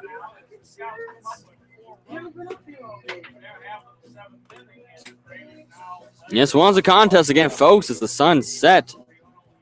The Scouts awakened, and we're going to the bottom of the 7th inning after that 7th inning stretch with a revitalized Navy and Gray of the Xenia Scouts. Lance, who's coming up for the Graders to try to end the Scouts' momentum. Coming up for the Graders will be Tyler Ocker. And the first pitch misses away, 1-0 now to Ocker. And we'll be back to the top of the order with Nick Riotto and Kevin Schrock. Next pitch finds the center of the zone, 1-1 now from Ben. Then from Tupelo, Mississippi, when Itawamba Community College gets another strike there. Throwing heaters right down the center of the zone. Aldridge puts it up on a plate, sees if you can smack it out, and he's going to be confident in his arm. That one curves it back in the zone. It's going to be flat out to Levi Gilcrease and put away. So 1 at bat and 1 out here in the bottom of the 7th. And Zucker flies out yet again, 2nd time in a row. Number 31, Ben Aldridge. Nick Riotto starting off at the top of the order again, the 4th time for the Graders in this contest. First pitch is going to be grounded into the diving glove of Kyle Carnahan. Throw to first in time. Beautiful play from Mr. Hot Corner, Kyle Carnahan, with the dive to his left. Gets his leather on it and throws to first in plenty of time to get out the former league leader in batting average. And just to say, we've been spoiled by Levi Gilcrease. Same kind of thing for Kyle Carnahan. Down at third base, we've mostly seen Levi out there in center field. We've always seen Kyle Carnahan at third, and he makes great plays time and time again. So spoiled by 2 of those guys of the Scouts defense. Carnahan has put away Nick Riotto his last 2 times at the plate. That brings up Kevin Schrock, the shortstop. It's 1 for 3 with an RBI in this contest. I came back in that big 2nd inning. First pitch from Ben up a little bit high. 1-0 now to Kevin Schrock. Scouts were dead in the water in this contest until the top half of this inning where they put 4 on the board to tie up the ball game. 1-0 from Ben Aldridge. That one misses a little bit outside. 2-0. And working fast as normal. Here comes the 2-0 delivery, and that one is right down the equator. 2-1 again. Schrock trying to get something going for the Graders. Have been a little bit cold recently. He throws a bunt out there, but that one ricochets off the bat. Foul towards the Graders dugout. 2-2 now, so he won't see a bunt laid down this time from Schrock. I think he tried to sneak that one in there. Kyle Carnahan playing pretty far back at third base. It's been a pretty speedy Graders team from top to bottom. 2-2 pitch with 2 outs. That one's just tipped off the end of the barrel of the bat from Kevin Schrock into the chain link fence, which is about 10 feet in front of us, roughly. Yeah, just about. Couple of yardsticks away. 2-2 and 2 outs again. That one's going to be curving into the zone and fouled out of play. Just barely misses the lights to the right side. 2-2. Aldridge already with 1 strikeout to his name. Started off the day with a strikeout against Alex Malinsky back in the bottom of the 6th inning who love to finish out the bottom of the 7th inning in the same fashion. 2-2 pitch. Here's the delivery. Good check that time. Kevin Schrock had to be hard to lay off of that one low and away, but he did so. Makes it a full count now. Payoff pitch incoming from the windup. Here comes Aldridge. And that finds the outside corner as Kevin Schrock was ready to throw his bat away. And then Dane Ponczek says, no soup for you, and sends him back to the dugout. Yep, second time got a no soup for you reference this season. We're heading to the top of the 8th inning. Tied at 4, folks. Except I think he's going to come back sooner than in a year. I think he'd be right. I think he's going to come back probably in the bottom of the 9th inning if we get to that point. So Ben Aldridge gets Kevin Schrock to strike out for the second time in this contest. First time he guys struck out swinging from today's starter, Q McGrath. And this time struck out looking for the second strikeout of the day for Ben Aldridge. The 6 total strikeouts in the contest for the Xenia Scouts. And I look towards the Scouts bullpen. I see Joe Chasen getting loose. He's not throwing yet, just working with the bands down there towards the bullpen. So have to think we see Ben in the 8th inning, and then in the 9th inning, we see Joe Chasen as scheduled. Scouts were revived in the top half of the 7th inning of this contest. Only had 3 hits going to the top of the 7th, and then they were able to string together 3 straight doubles with a walk and a hit by pitch in between before the 4th double of that top of the 7th inning.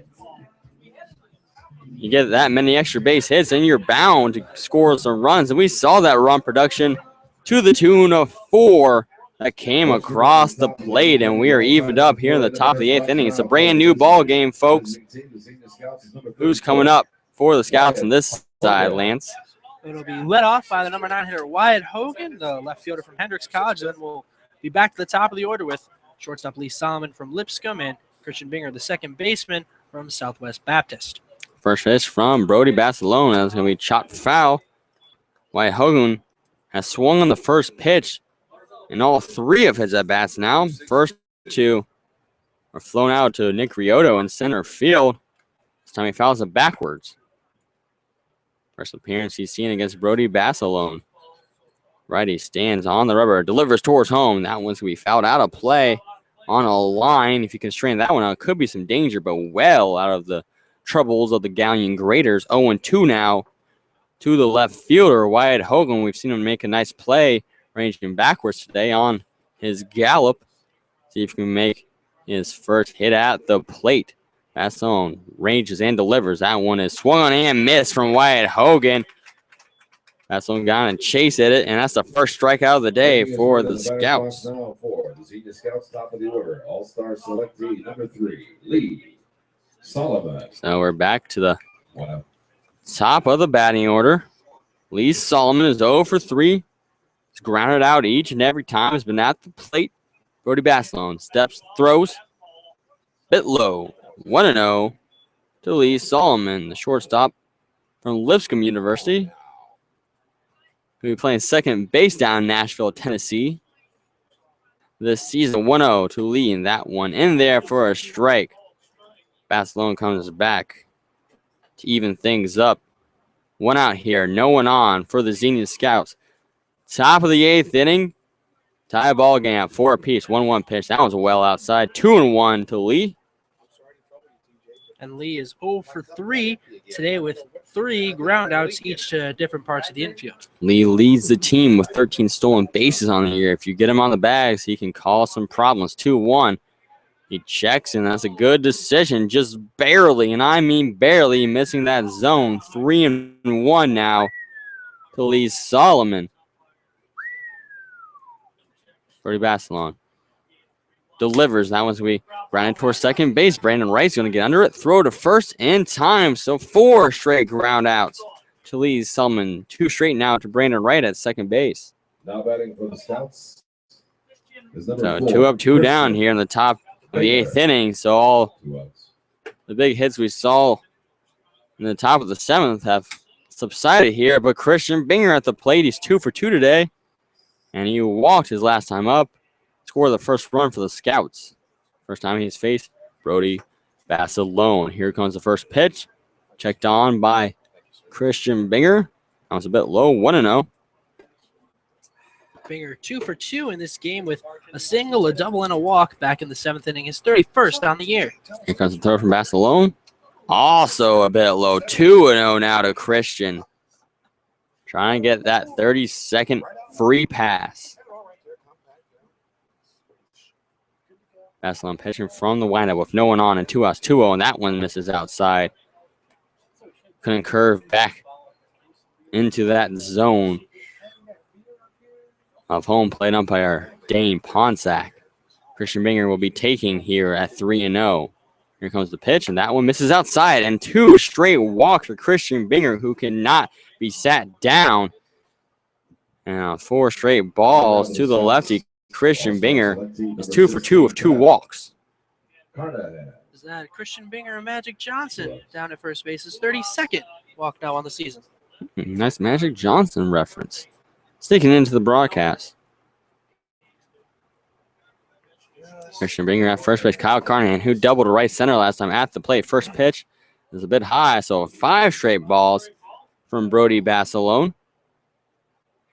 Good eye from Kyle Carnahan. He came around to score at that double last time and put him and Christian Binger in scoring position at second and third. Binger staying at first right now after that walk with 2 outs. Next pitch finds the outside corner for a strike. 1-1 to Kyle Carnahan. Kyle went 0 for 2 in the All-Star game on Tuesday. Binger ready and rearing to go at first base. Besson looks at him a few times. 1-1. Kyle Carnahan checks and looks like it hit off his bat. 1-2. Fortunate break for Mr. Hot Corner, who's down to his last strike. Again, we don't see Joe Chasen throwing pitches yet. We only see him get loose out in the Scouts bullpen, so you have to think it's going to be Ben Aldridge coming out for his third inning of action. In the bottom of the 8th inning, it's a 4-4 ball game. 2 outs, runner on first. 1-2 count. Here's the throw. That was low and away, and Christian Binger thought about it. Now we'll be getting back to first. Mark Walton watched the baseball bounce a little bit away from him, but not too far. Just barely out of the circle. Christian Binger thought about it. Probably got about a third of the way to second base before he thought better of it. Now he'll be sitting there at first base with deuces wild. 2-2 count with 2 outs to Kyle Carnahan. Brody Basilone trying to get out of the top of the 8th inning. Here comes the 2-2. Binger on the move. Handcuffs Kyle Carnahan. It's going to be off the glove of Walker. And Christian Binger there. Second Kyle Carnahan to first on the air. Next batter for the visiting team is First error of the contest will go against Tyler Rocker. And the Scouts continue their life here in the top half of the 8th inning. Now 2-on with 2 out, and David Gaunt coming to the plate. Last time he was up, he had that 2 RBI double that scored both Christian Binger and Kyle Carnahan. And I know it wasn't listed, but Joey Levitt walked out to the bullpen and is getting loose. Doesn't mean he's going to pitch, but he's down there getting loose. Also might mean he might be ready to go for tomorrow, just trying to get him some bullpen session. First base to David Gaunt. Breaks in for a strike. 0-1 now to the right fielder. Got 2 for 3 with a double and a single. Had a ground out back in the 4th inning. We're here in the top of the 8th inning, folks. Scouts are down 4-0 for the majority of this contest. Put a big 4 spot in the top of the 7th. Now 2 outs trying to rally in the top of the 8th. 0-1 to David Gaunt right down the center. 0-2 to the right fielder. Scouts down to the last strike here in the top of the 8th inning. Runners on first and second base. Christian Binger on second, who's been on all 4 times today, has drawn his 31st and 32nd walks of the season. Kyle Carnahan reached on an error from Tyler Ocker. Now David Gaunt 0-2 at the ditch. Here's the 0-2 pitch to him, and that one's low in the dirt. Good block from Mark Walton. Boys putting both runners in scoring position. Deep backs up here at Heise Park in Galion, Ohio. Home of the Galion Graders came today fighting for that 6th playoff spot. Playoffs will start on Wednesday. 1-2 to David Gaunt. Swung and missed. David Gaunt goes down. And the Scouts stray in 2. And we're headed to the bottom of the 8th inning. Still tied 4-4. Folks, we're moving right along. We're going to the bottom of the And Ben Aldridge will re-step on the mound. Tim O'Leary Law was Galion LLC Hydrodynamics and Dr. Heber. So now 2 strikes for Brody Basilone. And that one couldn't come at a more important time for the Galion Graders. So we'll see Ben Aldridge again, and we now see Joe Chasen getting hear you. loose Is out the anybody happy bullpen, about starting to that? throw. He's not throwing off of the mound yet, but assuming he will get loose soon enough and could potentially come in the 9th inning like his usual role. And we now have some updates from around Great Lakes League. The Lima Locals on top of the Lake Erie Monarchs 6-2. They're in the top of the 8th inning up in Flat Rock. The Lorraine County Ironmen trying to break their losing ways against the Grand Lake Mariners. They're on top by a score of 3-2. They're in the bottom of the 8th inning. The Cincinnati Steam up 6-1 on the Northern Ohio Baseball Club. They're in the top of the 5th inning in Game 2 of their doubleheader. And the Southern Ohio Copperheads trail the Hamilton Joes by a score of 8-1. They're in the top of the 7th inning. Softball game here today. Ben Aldridge coming back on the mound here in the bottom of the 8th inning. You got to think if you're Coach Bubba Cates, you might have to keep Ben in the game because if you put Joe Chasen in, that's all you got. This is already the 4th pitcher of this contest for the Xenia Scouts. Depending on how deep this one could go, if you were assuming we would go extras, we've seen a 14-inning game this year. Joe Chasen, normally the closer for the Scouts. Can't leave him on an island by himself. First pitch from Aldridge. Swung on and missed. Lance West the side coming up for the Graders. For the Graders, we have Jake Krupar up to the plate right now. He came in as a pinch hitter back in the 5th. Then it'll be Hunter Clannon and Alex Malinsky. 0-1 to Krupar. That one's going to be fouled out of play. Ben getting up early. Up 0-2 now on the right fielder. Krupar came back in the 5th inning. Grounded out to Cale Giddings, who made a nice snag at first base on the 1-hop, 0-2, and that one's going to be just fouled off the tippy top of the bat. And that one hit back to Hunter Clannon, who's on deck right now. We'll do it again at 0-2 for Ben Aldridge, trying to get his 3rd strikeout in his relief appearance. 0-2 pitch, and that one's outside and away. And that one hits way up top, makes it 1-2. Bull Weevil from Arkansas, Monticello. Ben Aldridge with the 1-2 delivery. That one's going to be grounded past Kyle Carney and 3rd. Graders start off the bottom of the 8th inning with a single from Jake Krupar. And nothing the Scouts fielders could do on that one. That one hit right in between Kyle Carnahan and Lee Salmon on the left side of the infield. So leadoff single, the go-ahead run now sitting on first base in Jake Krupar. No outs, 4-4 ball game. Bunt laid down. Ben Aldridge gets it up the mound, but misplays it. And now 2 on after the error from Aldridge on the bunt from Hunter Clannon. In the batter's box now for the Galion Graders is the 21st birthday boy. As Coach Bubba Cates is going to come out to the mound. We've seen this before when Ben Aldridge is going a little too fast. He can struggle. We saw down in Hamilton when they tried to close out the game against the Joes. We had an error on Aldridge that actually led the Joes to walking off in that contest. Now runners on 1st and 2nd. The go-ahead run sitting on second base, and Jake Krupar. Hunter Clannon tried to sack bunt him to 2nd. He did that and more as he reached to first base as Ben Aldridge just ran over top with the ball. Got in a dangerous predicament now. Had to think they have to keep Ben in the game. If there's one guy that can work out of this, it would be Ben Aldridge. I think Coach Cates and the rest of the infield and catcher Lincoln Reed is trying to calm him down. And that will be it for the meeting at the mound. No outs. Runners on 1st and 2nd here in the bottom of the 8th inning. The Graders and the Scouts are tied at 4 runs apiece, as Alex Malinsky steps up to the plate. He was the first batter that Ben faced, and he struck him out swinging last time. Infield playing in, and his bunt's being showed by Malinsky as Aldridge steps off the rubber. We did see a double play off a pickoff attempt. That was back in the bottom of the third inning.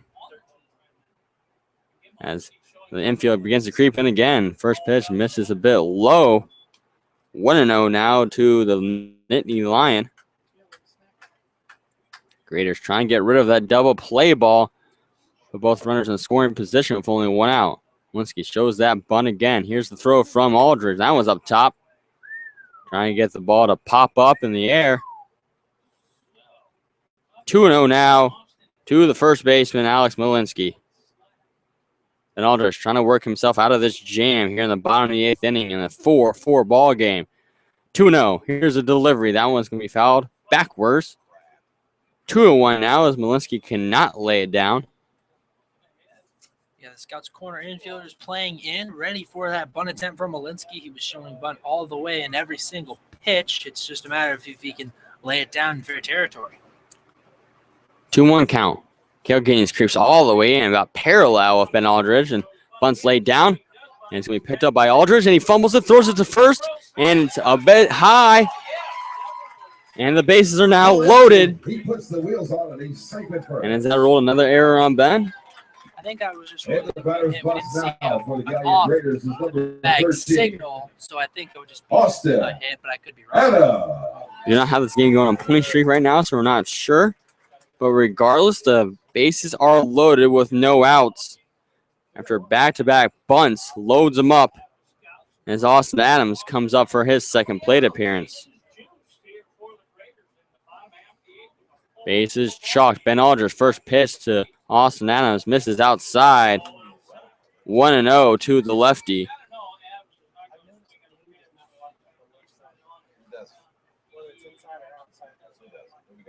Aldridge looks at third, now throws back home, finds the outside corner this time. 1-1 now to the replacement designated hitter, Austin Adams, who came in to replace Dylan Slack. And here comes the 1-1. That one just misses. 2-1 now from Aldridge.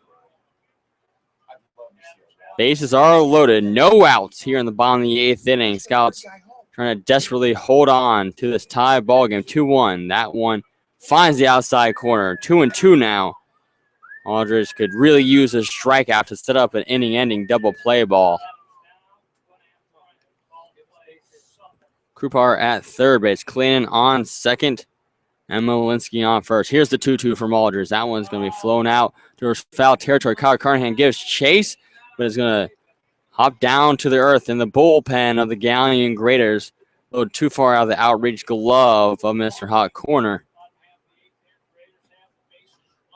We'll do it again at 2-2 to the lefty, Austin Adams. Ben Aldridge still on the mound. Joe Chase has been warming up. And to think if Aldridge gets off a hit here, is going to be his day here at Galion at Heise Park. That was swung on and missed, and Aldridge does get that strikeout with his back against the wall. Ben gets his third strikeout of the game. And a much-needed strikeout after the bases were loaded with nobody down. Now an inning-ending double play is set up as a possibility. Mark Walton now steps to the dish. He's 2 for 3 and is single in his last 2 at-bats. First pitch to the catcher, well outside. Good grab by Lincoln Reed. 1-0 now to the Cardinal from Otterbein College. Again, bases chalked. Cooper on third, Clayton on second, Malinsky on first. 1-0 from Aldridge. That one just misses that outside corner. 2-0 from the All-Star.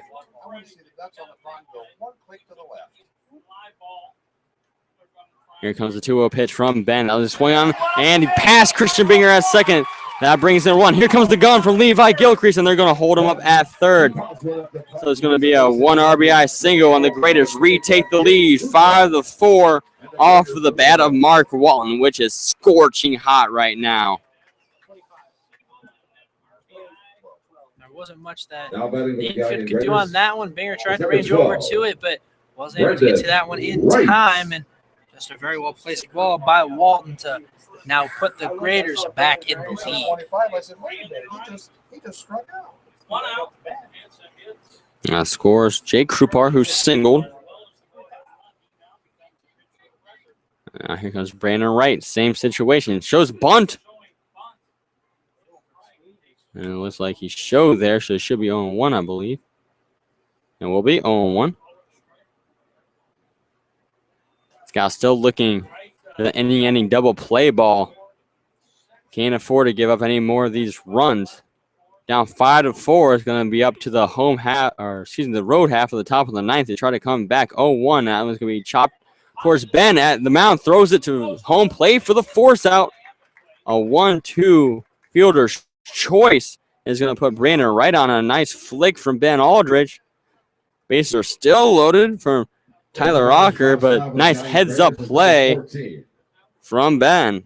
Yeah, that's a play he had to make to keep the Granders from putting up another run on the board. Weren't able to get the double play, so the inning continues, but did keep a run from scoring. So that'll be Malinsky on third base now. Walton on second, Brandon Wright on first. First pitch well outside of Tyler Rocker. Rocker, who is 1 for 3 today, does have an RBI back in that second inning where the Graders put 2 on the board.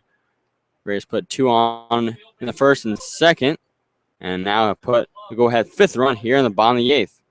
Next pitch to Alker. Just misses outside the zone. Ben grimaces back on the mound. Thought he got the corner there. 2-0 now to the gas throwing righty Ben Aldridge. 2-0 with 2 outs. Bases loaded. Hard check, and there'll be time caught at the plate as Ben Aldridge is already raising that lead leg. Ben working from the stretch with the bases loaded. Tyler Rocker at the dish. Here comes the 2-0. And that one misses away too. 3 straight balls from Ben Aldridge. And I think Tyler Rocker will be taken here. A walk would make this a 6-4 ball game. Ben needs to go right down the middle with this 3-0 delivery. And he does. 3-1 now to Tyler Rocker. Malinsky on third. Walton on second. Brandon Wright on first base. 3-1 for Ben Aldridge. That one is in there for a strike as well. And that time Alker did throw his bat a little prematurely. It's going to be a full count. You have to pick it back up, step back into the box, and deal with the payoff pitch coming from Aldridge. Trying to get out of this inning after loading the bases and only giving up 1 earned run. That'll be a victory for Ben. Payoff pitch incoming. Swung on and miss, and Aldridge gets out of the bases juice situation, but does give up the go-ahead run. And Jake Krupar started off the inning with a single and came around to score. The Graders will strand 3, but not before they score number 5 on the scoreboard. It's up to the Scouts in the top of the 9th inning. They want to stay alive and look for their 6th straight victory of Brody Basilone coming back to the rubber. So we'll have to wait and see if we see another inning out of Ben Aldridge or if they go to Joe Chase. And like you said, they could potentially leave Joe on an island if the game becomes tied once again, or if the Scouts take the lead. Still always the potential for extra innings in a close game like this. There are some position players that do have pitching capabilities. Also, Nick Street is potentially available, even though he wasn't listed on the lineup card. Same thing with Will Cruz and Joey Levitt. Will Cruz more likely than Joey Levitt, but we would think Will would get the start tomorrow in all likelihood. So we'll see just what happens in that next inning and what's on the mind of Coach Cates. I want to see if there's any pinch hitting going on here. And Lance Westside coming up for the Xenia Scouts. 2 up for the Scouts. It'll be 5, 6, 7. Be led off by the first baseman from Lake Erie College, Cale Giddings, the Akron transfer. Then it will be the catcher from Taylor, University of Lincoln Reed. He's a transfer from Hillsdale College. And it will be center fielder from Baylor, Levi Gilchrist. Thank you for joining Lance Morris and myself, Terry Lash, here for Xenia Scouts Baseball. We're entering the top of the 9th, folks. The Scouts going for that 6th straight victory. And here comes the big man, Kale Giddings, who had the RBI double last time. First pitch from Barcelona's a rip towards left field, but foul. Couldn't find that line and just went to the left. Might have been his 2nd straight double if he could have straightened out just a smidgen more. So it'll just go down as the first strike of the at-bat. Barcelona shakes off the first pitch, gets the one he likes. Here's the 0-1, and that one curves in for a strike. 0-2 quickly to Kale Giddings. Lincoln Reed sitting on deck. Here comes the 0-2 pitch. That one's low in the dirt as we see the dust fly. 1-2 now to the first baseman. Scouts scored all 4 of the runs in the top of that 7th inning when they hit 4 doubles in the inning, one of which was off the bat of the big man, Kale Giddings. 1-2. That one's ripped towards left center field, and it's on its way back, and it's going to drop. He's going to bounce tiles towards the left center field wall, and Giddings will be in there easily with a leadoff double. Back-to-back doubles for the big man, Kale Giddings, who's now 2 for 4 in the contest. And with 2 strikes against him, he smacks it to left center field, and he's going to replace the big man's going to be pinch ran for by Joey Levitt. So that'll do it for Kale Giddings, but you have to imagine if we come back, we'll have Lincoln Reed move to first and Zach Wiley move to the plate. Joey Levitt. He goes to Cypress College. He's from Garden Grove, California. This is, I believe, the 6th time this year we've seen Joey Levitt pinch run. The 2nd time for Kale Giddings. So once at home, now we're seeing it here in Galion, Ohio against the Graders. Lincoln Reed still batting lefty is the switch hitter from Taylor University. The Hillsdale Charger transfer, the 3-year scout in a pivotal spot here in the top of the 9th inning. We did see Lincoln Reed score the go-ahead run in that 11-10 barn burner down at McLeary Stadium. I don't think it was a stadium. McLeary Field down at against the Cincinnati Steam. And another big spot. We'll see what Lincoln does here. Joey Levitt, the pitcher on second base. First pitch from Barcelona misses outside. 1-0 now to the catcher, Lincoln Reed. So what will the scouts do in the field? I imagine they'll move Lincoln to first, and then Zach Wiley will come out to replace Kale Giddings and be behind the plate. 1-0. Curved in, and that's going to get past first base. Joey Levitt is going to be waved home. Here comes the throw from right field. Joey Levitt slides, and he's safe. The tag was not applied by Walton, and the game is tied at 5 on the RBI double from Lincoln Reed. Doubles galore for the Scouts, and that one will bring home another run. That'll tie this one up, and Levi Gilcrease will come to the plate with another runner in scoring position. Lincoln Reed hit that one, an absolute laser past Malinsky at first base in the right field. And we are tied at 5, folks, with Levi Gilcrease at the dish. Lincoln Reed sitting at second base. 5-5 game, no outs. First pitch to Gilcrease. That one curves inside corner for a strike. Nice pitch from Barcelona. Makes it 0-1 to the Baylor center fielder, who doubled his last time up as well.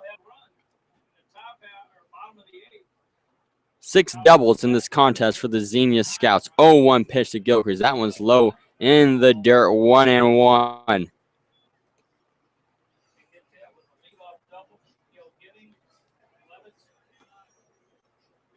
It was the 3rd hit of the game given up by Barcelona. Back-to-back doubles here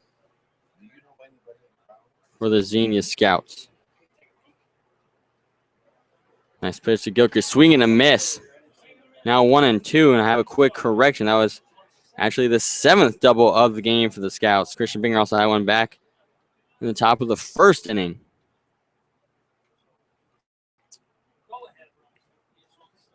Go ahead running Lincoln Reed sitting at second base. Levi Gilcrease came into today batting .250 at the dish. Now another time will be called.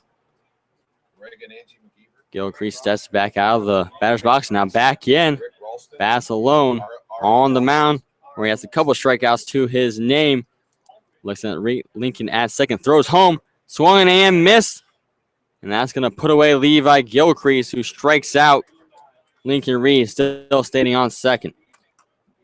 That'll be Now the batting fourth, 40th the Scouts. strikeout of the season for Levi, Austin. although he has been Oh. swinging the bat much later. Much well as of late. He was stuck at 39 strikeouts for quite a while. And that brings up Austin Orr, who's 0 for 3 today. In a big spot. Lincoln Reed on second. 1 out here in the top of the ninth. 5-5 ball game. Barcelona throws home. That one is high and inside, right at the wrist of the designated hitter, Austin Orr. Trying to drive home Lincoln Reed and give the Scouts the lead in the top of the ninth inning. Here comes a 1-0 pitch. Swung on and missed. Big cut from Austin Orr. Evens it up at 1 apiece. Do you see some action from the bullpen of the Graders right now? 1-1. Here's the throw. Swung on, that was red foul. Just misses that right field foul line. With the way that ball was tailing, that would have been the go-ahead run. Lincoln Reed would have crossed the plate. It would have been a 6-5 ball game, but it's all for naught.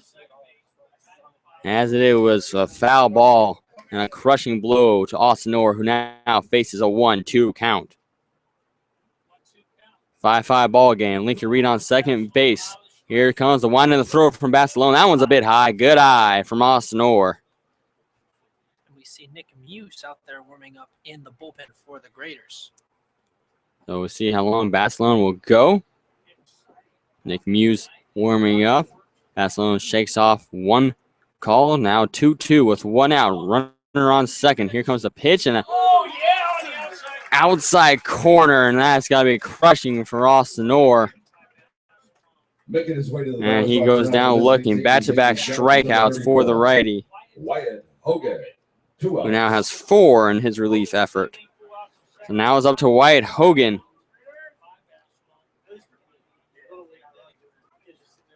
To try to bring home Lincoln Reed, or we're going to go tied heading into the bottom of the ninth inning. The Scouts have been walked off against 4 times this season. It's been a year of both highs and lows for the Xenia Scouts. Big swing and a miss on the high heat to Wyatt Hogan on the first pitch. Again, Joe Chasen's been warming up, still warming up now. We'll see if we see him in the bottom of the ninth inning. I suspect we will. Lincoln Reed, who had the tying RBI double earlier. The next pitch goes right down the middle for a strike. 0-2 to Wyatt Hogan. Hogan's 0 for 3 today. He struck out on 3 pitches last time he was up. Lincoln Reed gets this big lead at second base. We have seen one runner picked off at second this game. 0-2 pitch to Hogan. That one's up top. Good eye from Wyatt, the Warrior from Hendrix College in Arkansas.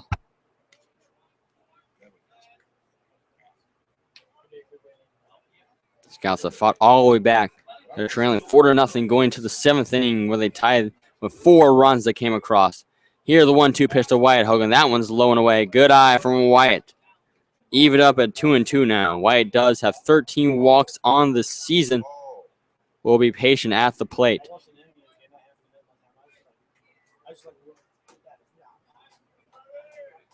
This inning started with back-to-back doubles from Cale Giddings and Lincoln Reed. Joey Levitt scored the tying run. 2-2 to Wyatt Hogan. Swung on. That one's chopped towards shortstop. Schrock picks up on the backhand. Throws it to third.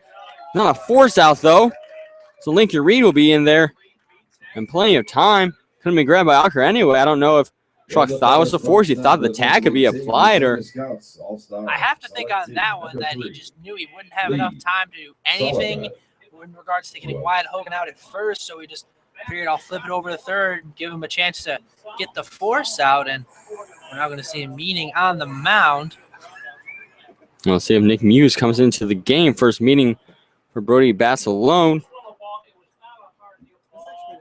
Once again, folks, we're going to have some fireworks directly following this contest. But just a reminder to everybody, we've got It has been a back and forth ball game. The Xenia Scouts are dead in the water. First pitch, 7:05. Back going to the 7th inning before they put 4 across the board. And Lance, Scouts have showed a great heart in this contest. Yeah, the Scouts have been remarkable here today. They struggled in the first couple innings. Q didn't have one of his best starts on the hill, but once again, he will get a no decision, so he'll keep that perfect 6-0 record intact. That's unbelievable how many times we've seen that happen this season. We got runners on the corners, 2 outs. Lee Solomon 0 for 4. Grounded out every single time he's been up at the dish. Hogan on first. Reed at third. Brody Bastalone on the mound. First pitch to Solomon. He checks. That one goes outside. 1-0 to the shortstop. Like you said, Solomon 0 for 4 today. Each one of those a ground out. 2 of them to second, 1 to third, and 1 right back to the mound. Bastalone from the stretch, the 1-0. And that one finds the upper part of the strike zone, evens it up 1-1 to the shortstop. Lee Solomon looking for his first hit. They start slumping a little bit going into the All-Star break. Batting .268 on the year, was usually around .300.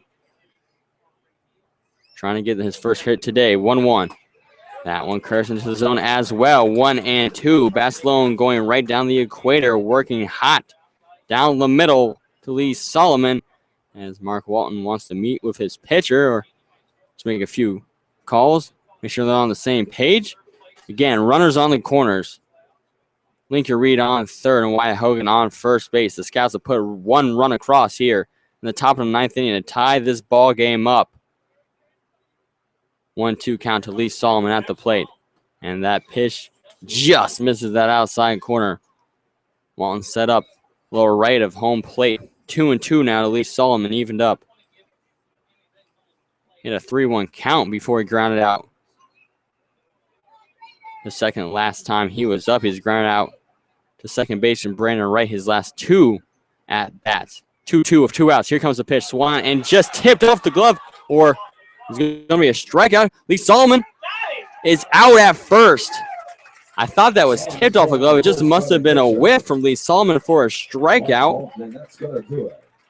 And that ends the inning as Lincoln Reed crossed home plate, but Lee Solomon thrown out at first base in the drop third strike as that one bounced off the glove of Mark Walton. And that does it for the top of the 9th inning after some drama and a little bit of confusion. I thought it was foul tipped off the glove of Mark Walton. It was just a clean miss from Lee Solomon, who could not get to first base in time. Lee Solomon, one of the top 2 fastest guys on the team. We always go back and forth between him and Levi Gilcrease on who's the fastest.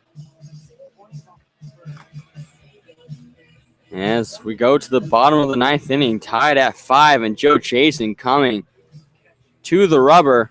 Zach Wiley behind the plate. Lincoln Reed moves to first base.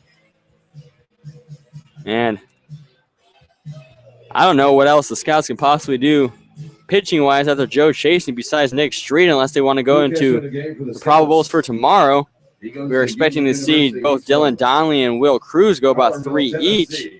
5'10", 200 pounds, number 24. Only pitchers left on the team unless they could possibly move Lincoln to the mound, but I don't think there's enough players in the Scouts dugout with Miles Wright injured. Jonathan Bravo has been injured. He has had a swollen foot after playing soccer the other night at a family day where the host families and the Scouts played some kickball. And Scouts and some of the kids of host families were playing soccer afterwards, and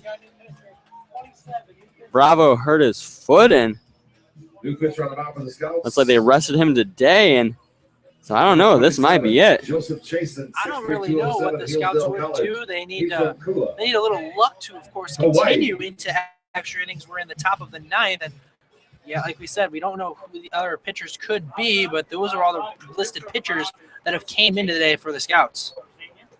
First pitch from Chasen in there for a strike. Nick Rioto is up at the plate. He's the leadoff hitter for the Graders, and it'll be Kevin Chirac, and Jake Krupar came in to pinch hit for Colton Carney. We had a 1 for 4 in this contest. Second pitch from Chasen. That had a beautiful curve to it. 0-2 on the slide. Chasen 1 strike away from getting out Nick Rioto. 0-2 pitch from Chasen. Swung on and missed. Chasen comes out firing. 3 straight strikes Making his way to the batter's to the box team's for the leading Galion batter. Raiders, number 6, Kevin Rock. It'll be the 9th strikeout of the day for Scouts pitchers. McGrath had 4, Alders had 4, and now Joe Chasen has 1. Here comes Kevin Schrock, who struck out looking last time. He struck out to both Q and Ben. First pitch from Chasen. And that one just misses a bit off of the zone. 1-0 now. First ball we've seen from Joe Chasen. The Charger from Hillsdale College in Michigan. 1-0 from Joe. And that one just misses outside as well. Breaks just outside of that zone. 2-0 to Kevin Schrock.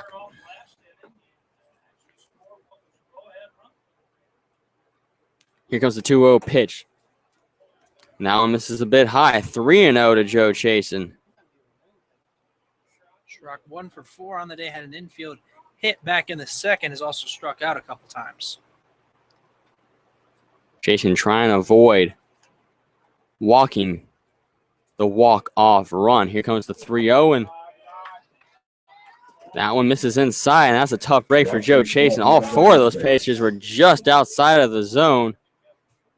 And that brings up Jake Krupar. Where did one of them throw it? Those were all really close. Jake Krupar. I think you can argue ball for every one of those, but just unlikely to see 4 straight times where Joe does not get the benefit of the call. That brings up Krupar, who scored the run in the bottom of the 8th inning. First pitch he sees. Misses outside for a ball. 1-0. Kevin Schrock at first base. The lefty, Jake Krupar. They're chasing another righty. 3rd straight we've seen for the Scouts, and that one misses high. So 6 straight balls from Joe Chasen. We put a few of those in quotation marks as Kevin Schrock sits off the bag at first. Joe Chasen goes a bit from the side. And here comes the 2-0. That is a strike as he gets Krupar swinging in a big way at that one. A huge hack. He would have made contact with that one. Might still be going to right field. 1 out. Inning-ending double play ball is in effect. 2-1 from Joe Chasen. That one gets in the zone as well. Even up at 2-2. Kevin Schrock, who just walked, sits at first base. Represents the game-winning run. 2-2 from Joe Chasen. He delivers, and he gets him lucky on the delayed call at home plate by Dane Ponsack. And that sits Jake Krupar. I would have a complaint, but that's exactly the same thing that happened to us before. So it's even both ways, even if it's not the greatest. That brings up Hunter Clannon. Hunter Clannon, who reached an error in the last inning, was straining at third base, or was trying to come home, and it was out on the force out, swung on the first pitch and missed. 0-1 now to Clannon, the Falcon from Bowling Green State University. 1 for 3 in today's contest with a walk. Scored back in that bottom of the first inning, one of the 2 runs. Next pitch well outside. Zach Wiley, who's behind the plate now, slides to his right. Put that one away. 1-1. Again, game-winning run sitting on first base. And Kevin Schrock, the shortstop. Joe Chasen on the mound. 1-1. And that one misses a bit low. 2-1 from Big Joe. Joe Chasen throws fastballs, sliders, and changeups.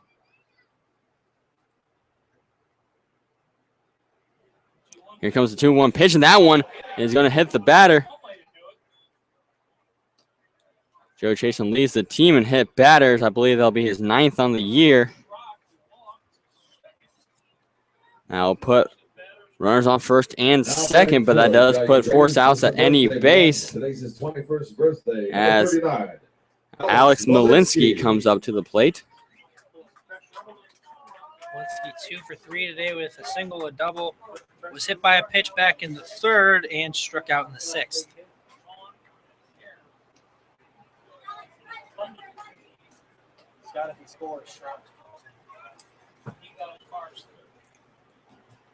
Runners on first and second. Malinsky at the plate. Here's the throw from Joe. That one's low. Good grab by Zach Wiley. 1-0 now to the Nittany Lion. Alex Malinsky got his first start, at least here at Heise Park, at first base. Joe Chase has been in this spot time and time again for the Scouts this year. He'd like to keep it interesting, that's for sure. Big leg raise, and that one's going to be popped up towards right field, and foul. Just foul. Diving attempt by David Gahn in right field. The ball is about a foot away from either being the inning ending out or the game winning single. We'll never know, as it just bounced a couple of feet right of that right field foul line. And that's probably the difference in right field, having David Gahn out there than having Miles Wright out there who's injured. Miles Wright is a little faster than David Gaunt, who could not get to that one in time. And I think Miles Wright is thinking about that right now in the Scouts' dugout. 1-1 now. 2 runners on with 2 outs here in the bottom of the 9th inning. It's a 5-5 ball game. Scouts trying to get their 6th straight win. That lays on the broad shoulders of Joe Chase. And here's the delivery. That one's going to be grounded towards Carnahan at third. Throws to first. And in time, Joe Chasen gets out of the danger. We're heading into extra innings. We're going to the top of the 10th inning, tied at 5. So Chasen gets 2 strikeouts, walks the batter, hits the batter, was able to strand a couple, and the Scouts are going to extras. It looks like we have a new pitcher in the ball game.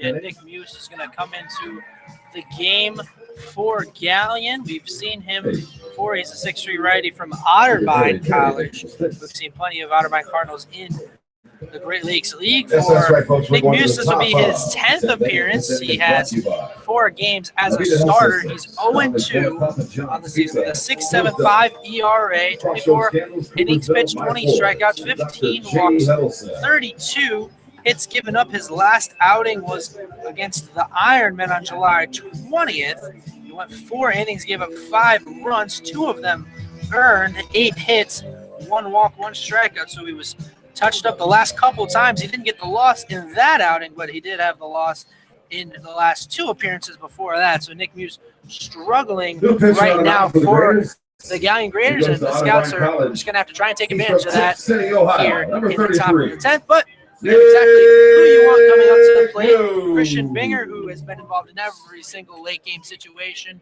good or bad. He's always been a part of it. Then it'll be Kyle Carnahan and David Gaunt, the duo from Washburn, the Ichabods. So now, Lance, you got to think the clock is ticking. The hourglass is losing steam against the Xenia Scouts. Outside of Nick Street, who else could the Scouts possibly put on the mound?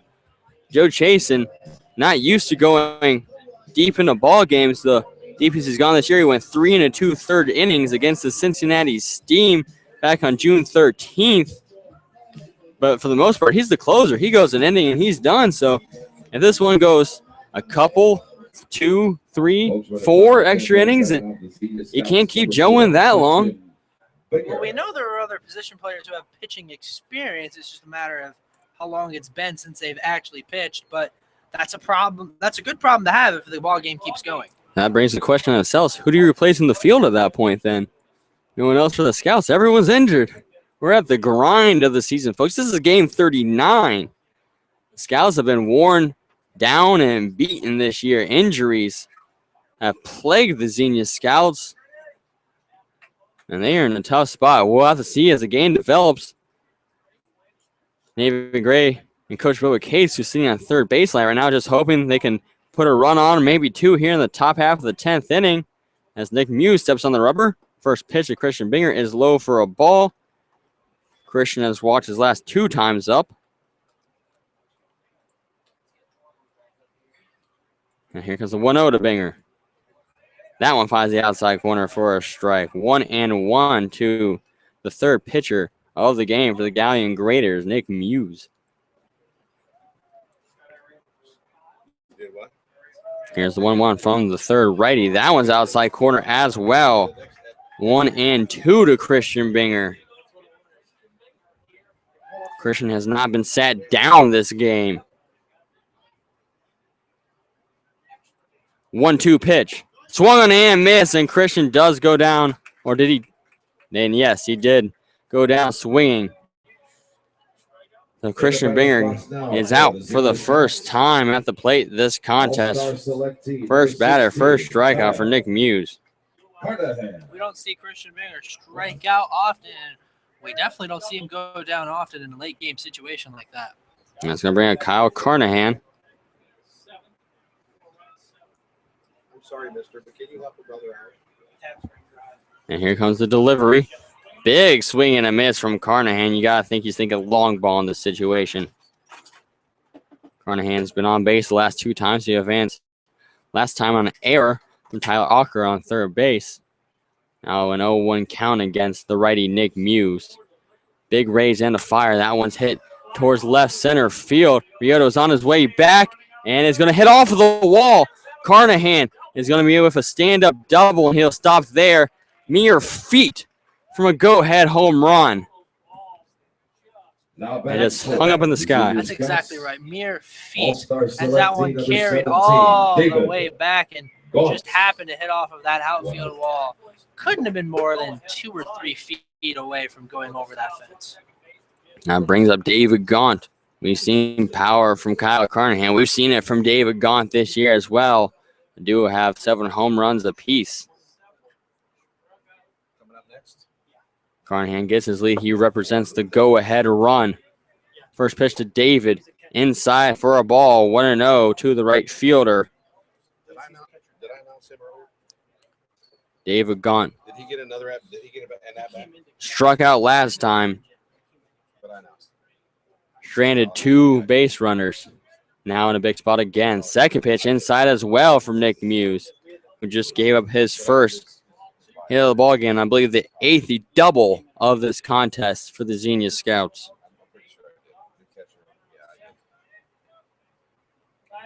David gone at the dish. Here comes the 2-0, and that one's going to hit him. That's going to hit David Gaunt. Now puts runners on first and second. Ichabod is on the base pass as Zach Wiley is in the game for Cale Giddings. Cale Giddings, who had 2 straight doubles and was replaced by Joey Levitt, who scored the game-tying run in the top half of the 9th. And put Lincoln, who started the game at catcher, on first, and then Zach Wiley behind the plate. And now Zach is going to get his first plate appearance. And that's the problem when you go to the pinch runner in those situations like we did. You know that there's not a very deep bench for the Scouts, and it brings Wiley up, and his first at-bat is here in the 10th inning. Not exactly the time you want to get your first at-bat of the game. 1 out. Runners on first and second. Carnahan in scoring position at second. David Gaunt, who just got hit between the 1 and the 7 on the back of his jersey by Nick Muse. Zach Wiley can give the Scouts their first lead of this contest here in the 10th inning of action. First pitch to Wiley. That one just misses outside. 1-0 to the second Bulldog from Union we've seen. The catcher, teammate of Austin Orr. Carnahan gets the lead at second. Next pitch right down the middle for a strike. 1-1 with 1 out now. Lincoln Reed on deck. He hit the game-tying RBI double that scored Joey Levitt in the top half of the 9th inning. 1-1, swung on and fouled backwards. Big swing off the bat of Zach Wiley. 1-2 now to the second catcher out. Now all 3 catchers on the team in the lineup. David Gaunt, who also normally plays catcher, who got the start in right field and has been as of lately ever since the injury to Miles Wright. 1-2 pitch. Swung and missed. Wiley couldn't hang off the high heat. And now 2 are down for the Scouts here in the top of the 10th. Lincoln Reed back to the dish. Will continue to bat left against the third righty he's faced. And see if he can pull some more heroics like he did in the top of the 9th inning. Gardenhand on second. David Gaunt on first. Nick Muse on the rubber, pitching from the stretch. First pitch swung on and missed. Big swing from Lincoln Reed. And catcher from Taylor University. And Mark Wallen's going to go out to the mound to meet with his righty, Nick Muse. Levi Gilcrease is on deck. We'll see if they can get to him. Joe Chasen will come back to the rubber in the bottom of the 10th inning. There's no activity in the Scouts bullpen. I expect it to stay that way for some time. I mean, Nick Street used in absolute desperate situations. All I can imagine out of the Scouts bullpen so far. 0-1 pitch. Now once we fouled out of play. Lincoln a little bit behind that one. The Scouts down to the last strike here at the top half of the 10th inning in this 5-5 ball game. Again, thank you for sticking it out here on a Saturday night with Lance Morris and myself, Terry Lash. Carney on second, Gone on first. 2-2 pitch, swung and foul. 0-2, and we'll do it again in 0-2. See Coach Cates grab that ball. And the third base foul territory. Good job by Lincoln to stay alive. Nick Muse has already gotten 2 strikeouts in the top half of the 10th inning. Struck out with Christian Binger and Zach Wiley. Allowed a double, then hit David Gaunt. Here comes 0-2 way up top. Walton will have to leave his haunches to grab that one. 1-2 to the switch hitting. Now first baseman. Start of the game at catcher, Lincoln Reed. Waves his bat on his left shoulder. 1-2, and that one's low. 2-2, evened up to Lincoln Reed, who has had a fantastic at-bat, trying to stay alive, give the Scouts hope in the top of the 10th inning. Break this 5-5 tie. It's got to be on the mind of the third-year Scout, Lincoln Reed.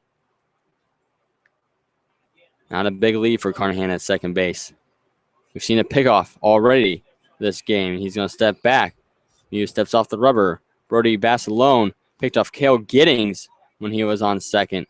Kevin Schrock, the shortstop, standing right behind Kyle Carnahan. Levi Gilcrease on deck. 2-2, swung. That's chopped foul. I'll do it again at 2-2. Lincoln Reed doing everything he can to stay alive. Yeah, Lincoln's done a great job in this at-bat. He initially fell behind 0-2 and has worked it back to 2-2. He's fouled off a couple pitches since then. He's done a great job in this at-bat. Darkness surrounds us here in Galion, Ohio. And the 2-2 pitch. That one's going to be hit high in the sky. Tyler Auker's called off. And no, he'll make the catch. I thought it was going to be called off by Kevin Schrock, but Auker puts it away. And the Scouts leave 2 stranded. Folks, we're moving down to the bottom of the 10th inning. In the top of the 10th inning, and Joe Chase will come out in the bottom of the 10th. Scouts hoping they can get to the 11th. Last time the Scouts were in extras, they lost to the Southern Ohio Copperheads in 10. That was at home at Grady's Field. Scouts also won that 14-inning extravaganza against Lorain County Ironmen earlier this season. This is only the 3rd extra innings game we've had this year, and the first one on the road. So, yeah, we're really going to have to see what the Scouts Once can again, folks, do thanks for coming out this afternoon. in the bottom of the 10th. They've got 2 guys on in the top half of the 10th, but we're able to bring them around. That's a very, very big blow to the Scouts, but they're going to have to go out there in the bottom of the 10th inning and keep working to even have the chance to win it in the 11th. And we've seen Joe Chasen go a couple innings more than one a few times this season, but it's not exactly his forte. No, it is not. We see no action in the Scouts bullpen here in Galion, Ohio, home of the Graders. Thank you for sticking it out with Lance Morris and myself, Terry Lash, and Lance, who's coming out for the Graders. in the home half of the 10th inning. Coming up for the Raiders, it will be The led off Crestline by Crusher, Austin Adams. The DH, he came in to pinch hit for Dylan Slack. Then Mark Walton, the catcher from Otterbein, and ran right to second base from West Virginia State University. Austin Adams 0 for 2 today, struck out swinging his last time up. Here comes the first pitch. Outside corner for a strike. Beautiful placement from the righty Joe Chasen. Austin struck out, but that was back when Ben Aldridge was in the game. Joe Chasen is the fifth Xenia Scouts pitcher we've seen. 0-1. That one slides back into the zone. Hit a mile high in the sky. Levi Gilcrease finds it in the darkness as it falls down to the earth. One batter, one out here in the bottom of the 10th. Batting now for the Raiders is number 32. That brings up Mark Walton, who is 3 for 4 with 3 straight singles. His bat is made of flames right now. First pitch slides just, and we have seen a bat by Joe Chasen in this contest. Again, Chasen leads the team in hit batters. He had Hunter Clannon back in the bottom of the 9th inning. 1-0 from Joe. Winds and delivers. That one's well outside. So first we saw him missing well inside, that time well outside, maybe overcompensating. So 2-0 now to Mark Walton. Came in today only batting 171. He's had himself one heck of a ball game. 3 for 4 in an RBI. That one misses high. 3 straight balls to the catcher, Mark Walton, who will be taking here. See if Chasen can deliver a pitch right down the middle. Just needs to place it in there. Here comes the 3-0, and that misses. And the game-winning run now sits in first base with Mark Walton. Making his way to the batter's box now for the Galion Raiders is number 12. 4 straight balls to the catcher, with Brandon Wright coming to the plate.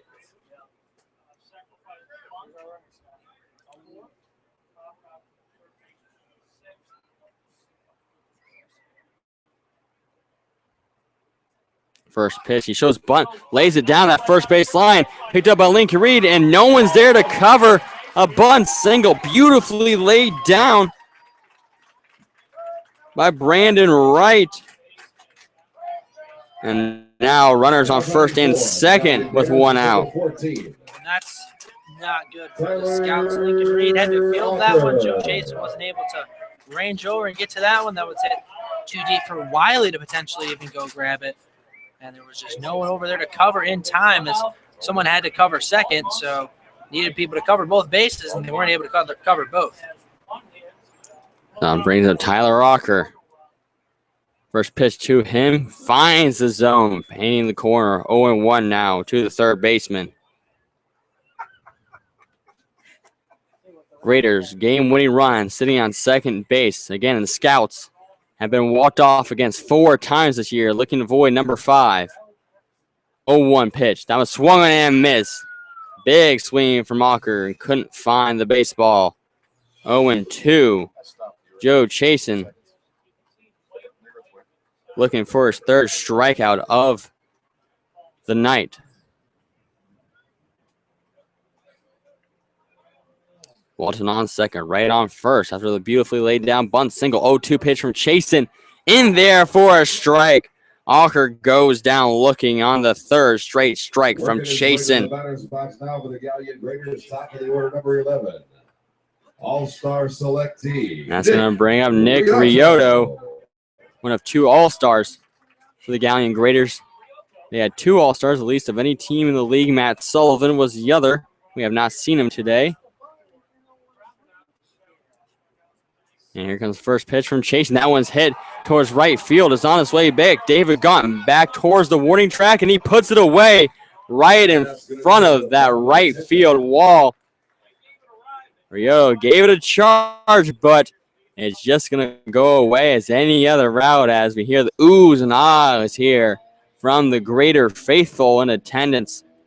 But Just like the Scouts, the Graders will strand 2, and we're heading to the top of the 11th inning. Tied at 5. Nick Muse steps back on the rubber. So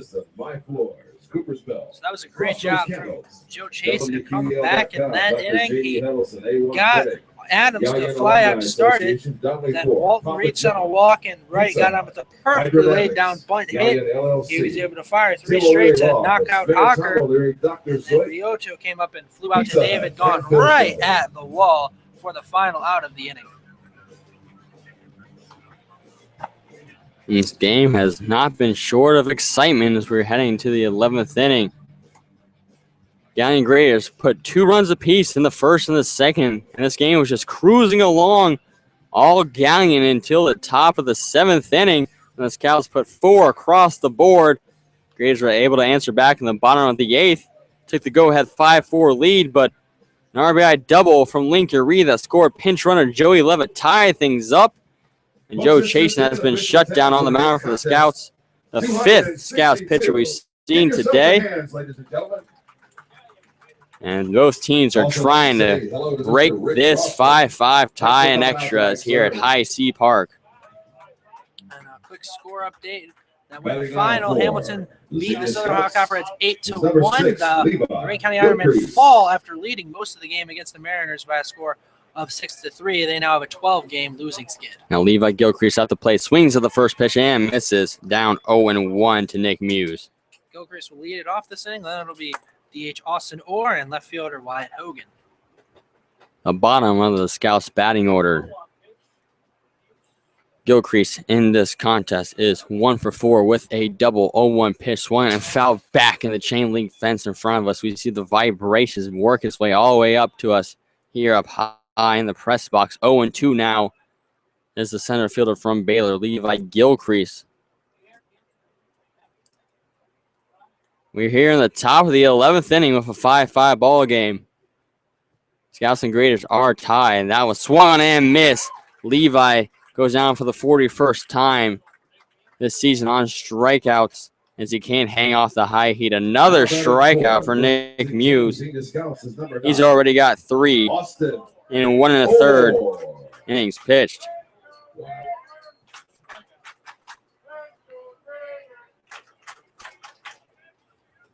Austin Orr now at the plate for the Scouts. Here comes the pitch from Muse. Swung and missed. You got him chasing after that one. I swear to God, if we go to 12 innings, I'm going to kill myself. Orr has been 0 for 4 today, has 3 groundouts and struck out back in the 9th inning. Austin trying to get his first hit of the contest. That one misses outside. 1-1 now from Nick Muse. He's an old blue bagger. How you doing, Gary? 1-1 count. We'll do it again tomorrow, 7:05. Both teams will be tired after this contest. That one goes low in the dirt. 2-1. Spray paint on a rag, put it in a bread bag. He's a hopper. Austin Orr, the lefty, at the dish. Here comes the delivery from Muse. That one misses high and outside. 3-1 now.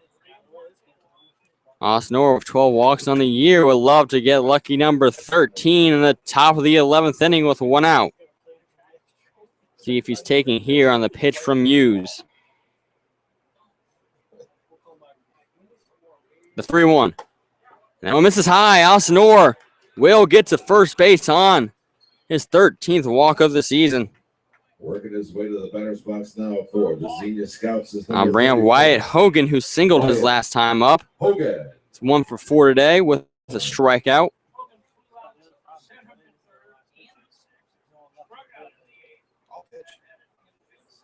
Austin Orr gets a big lead at first base.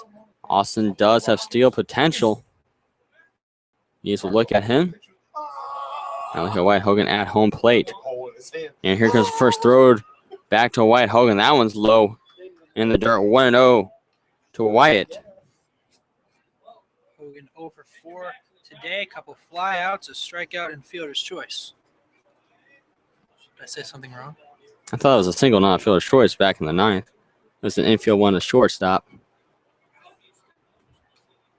Pickoff attempt. I mean, that probably could go either way. I don't know. That's what I thought it was. Wyatt Hogan at the dish.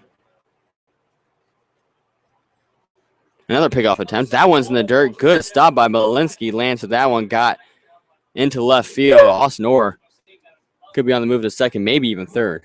Yeah, a lot of foul ground here at Heise Park. So if it did get away from Malinsky at first, Austin definitely could have gotten to second with ease.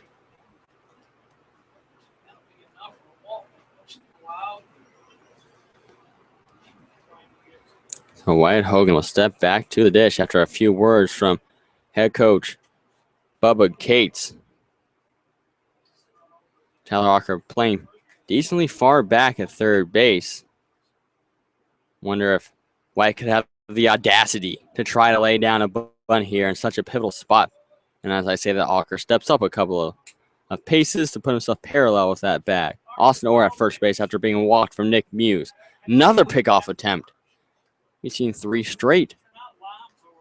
Yeah, Orr with a little speed on the base pass with 2 steals has also been caught twice as well.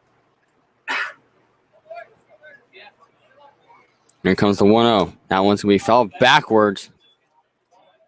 He was up at 1-1. Didn't look like it was a full swing from Wyatt Hogan. I think he tried to check after already going about 3/4 on that one. Ball ricocheted out the top of the bat behind us here in the press box. 1-1 with 1 out and 1 on. 5-5 ball game here in the top of the 11th inning. Nick Muse on the rubber pitching from the stretch. He delivers. That one's going to be swung and miss off the glove of Mark Walton. It was a foul ball. So now 1-2 to Wyatt Hogan. Again, no one warming up in the Scouts bullpen. It's like Joe Chasen is in it for the long haul. We do see someone going out to the Graders bullpen. Nick Muse, the third pitcher we've seen from Galion in this contest. Now as we foul back again.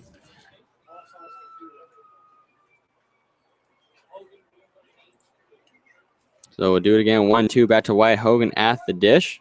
It'll be A.J. Cecil who went out there for the Galion Graders. It'll be another Oiler from Findlay University.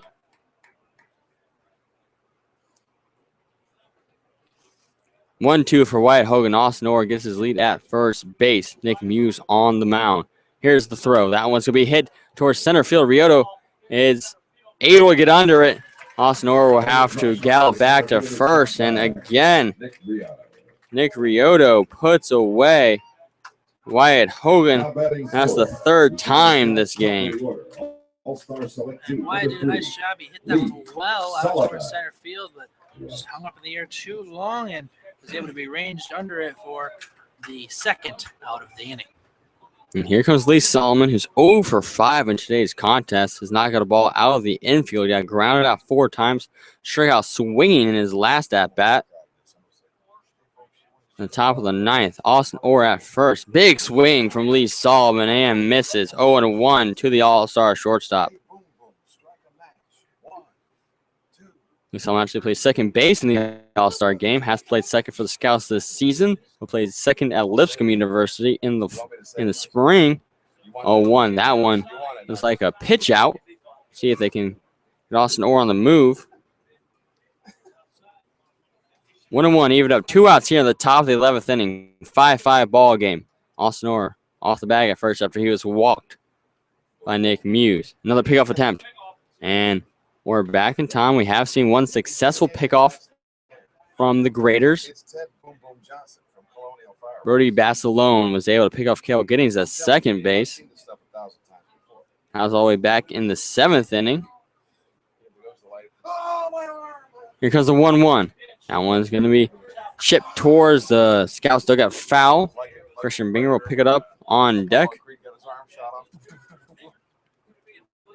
Lee Solomon trying to avoid an 0 for 6 performance at the plate. As A.J. Cecil warms up for the Graders. Makes you think this might be it for Nick Muse. Trying to get out of the 11th inning in this contest.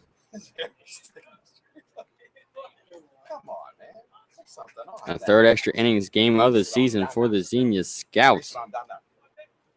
Osnor off the bag at first.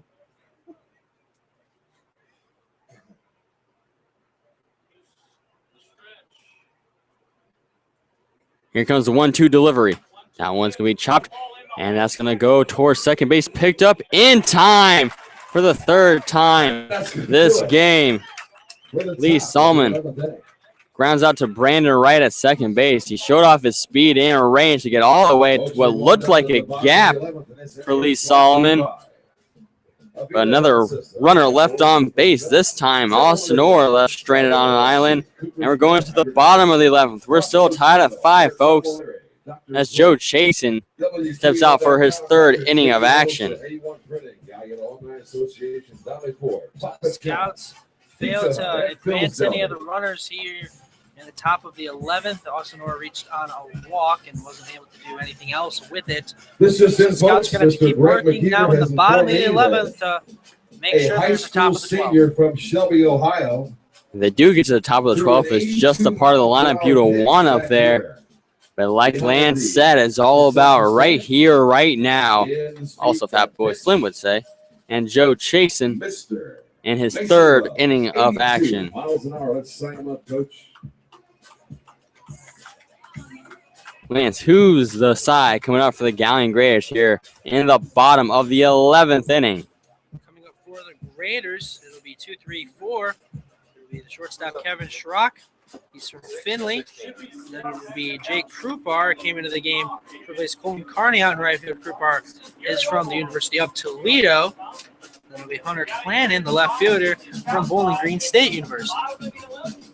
So we're here in the bottom of the 11th inning. The Scouts trying to hold on and avoid their 5th walk-off defeat of the season.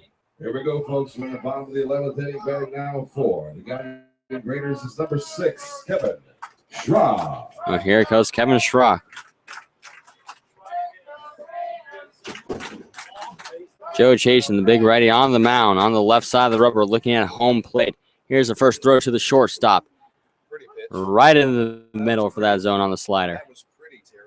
0-1 from Joe Chasen. Here comes the next delivery, and that one's going to be popped up high into the night sky. Christian Binger able to come down with it. Went up 1 down here for the Galion Graders in the bottom of the 11th inning. In the batter's box now for the Galion Graders is number 25, Jake Krupar. And brings up Jake Krupar. He came back to pinch hit back in the 5th inning, which seems like an eternity ago. First pitch from Chasen. That one is a bit low. 1-0 now. To the right fielder, Jake Krupar. Krupar over 3 today with a base hit back in the 8th. Next pitch. That one misses that outside corner. Now 2-0 from Joe Chasen. I've got joints to roll up to sell to the kids over to high school. Chasen back in the bottom of the 10th inning. Got the first batter to fly out, then walks the next batter on 4 straight pitches. That one slides back into the zone, slithers in for a strike. 2-1 from the Charger from Hillsdale, Joe Chasen. Here comes the 2-1. That one finds the inside corner. Jake Krupar steps back. Much to his dismay, Dean Ponsack back behind the dish calls for a strike. 2-2 evened up for Joe. Here comes that even 2-2. That one's foul. Beautiful pitch because that was sliding back into the zone. Yeah, that was a great pitch there from Chasen. The slider is his out pitch, and he's been throwing it well here these last couple innings. Righty versus lefty battle with the right fielder, Jake Krupar at the plate. He singled and scored in the 8th. And that one well inside. Krupar could have taken it. Would have been on first base right now. Stepped out. Full count now at 3-2. But that's the instrumental version. The words are bad. Whose pen is that? I believe this will be the first full count for Joe Chasen. It's raining pens. Here comes the 3-2, and That one finds the outside corner. Krupar swings his bat in disgust. Joe Jason able to place it perfectly. 2 down here in the bottom of the 11th inning. And that's the old adage. You can't take the close ones with 2 strikes, and that's exactly what happened to Krupar on that one. And here comes Hunter Clannon. Hunter was hit by a pitch from Joe Chasen last time he faced him. First pitch misses for a ball. 1-0, and now that's 3 Xenia Scouts pitchers with 4 strikeouts in this game. As Q had 4, Alders had 4, and now Joe Chasen with 4. 12 total fans for the Scouts. 1-0, and that. Did it hit him or did he sidestep it? Chasen says that it didn't hit him. Oh, I think he said something to Joe because that's the second time he's hit it. And so that'll be the second time Hunter Clannon gets to first base. Yeah, I'm sure Joe Jason has a lot of beef with In the Hunter batter's Clannon. box now, 4. So that's a game-winning run at first base. 21st birthday, number 39, Alex Molinsky. And here comes Alex Molinsky. And we've heard from the guy in the press box is celebrating his 21st birthday tonight.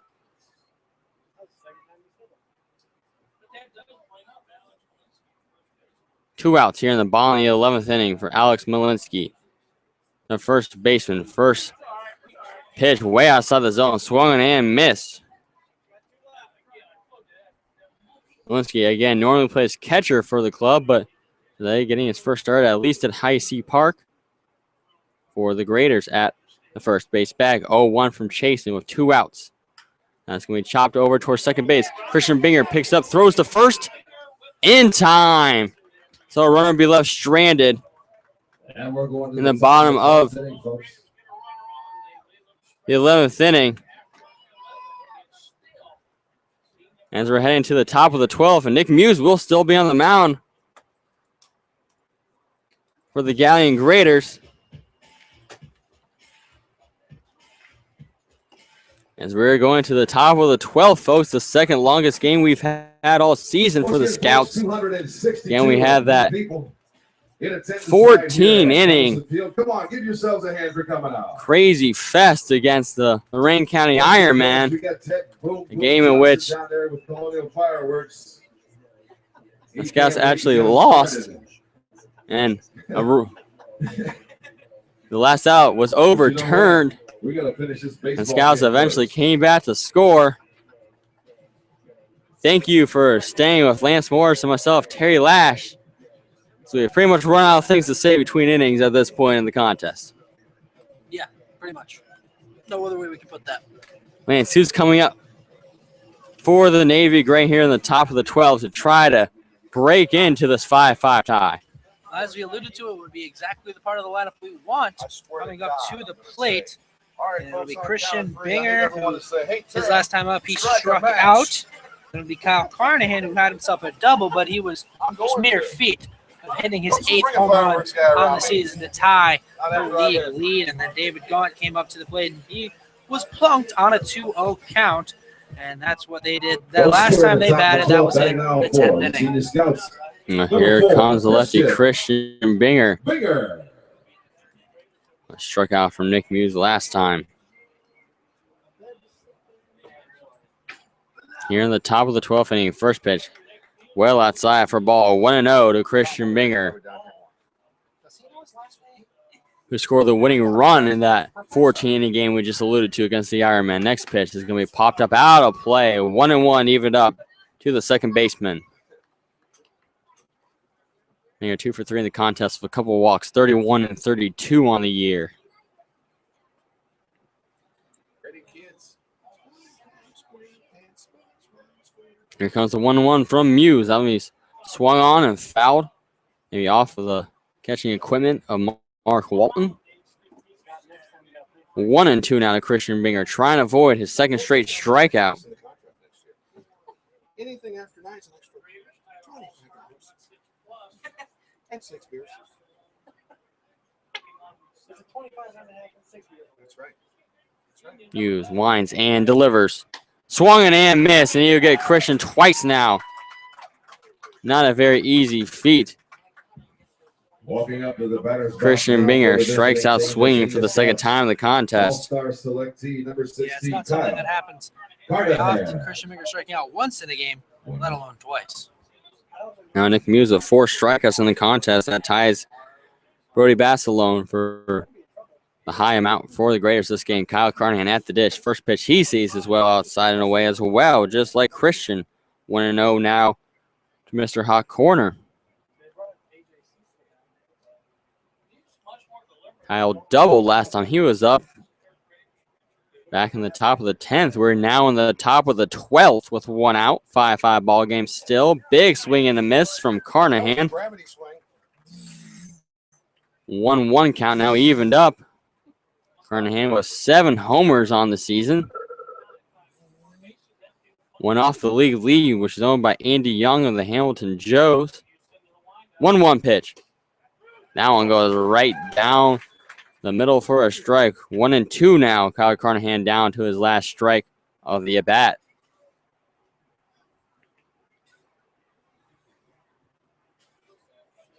Lights shining bright here at Heise Park. 1-2 pitch, and that one just misses, hitting his head.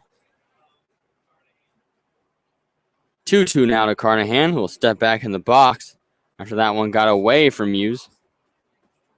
No activity anymore in the Graders bullpen. We did see A.J. Cecil out there earlier, but we don't see him warming up now. I think they're trying to hope for a couple more innings.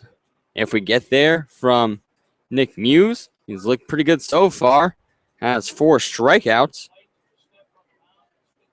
He's only given up 1 hit. That was to Kyle Carnahan, who's at the plate again. Here comes the 2-2, and that one's low in the dirt. And you see the dust fly to make it a full count.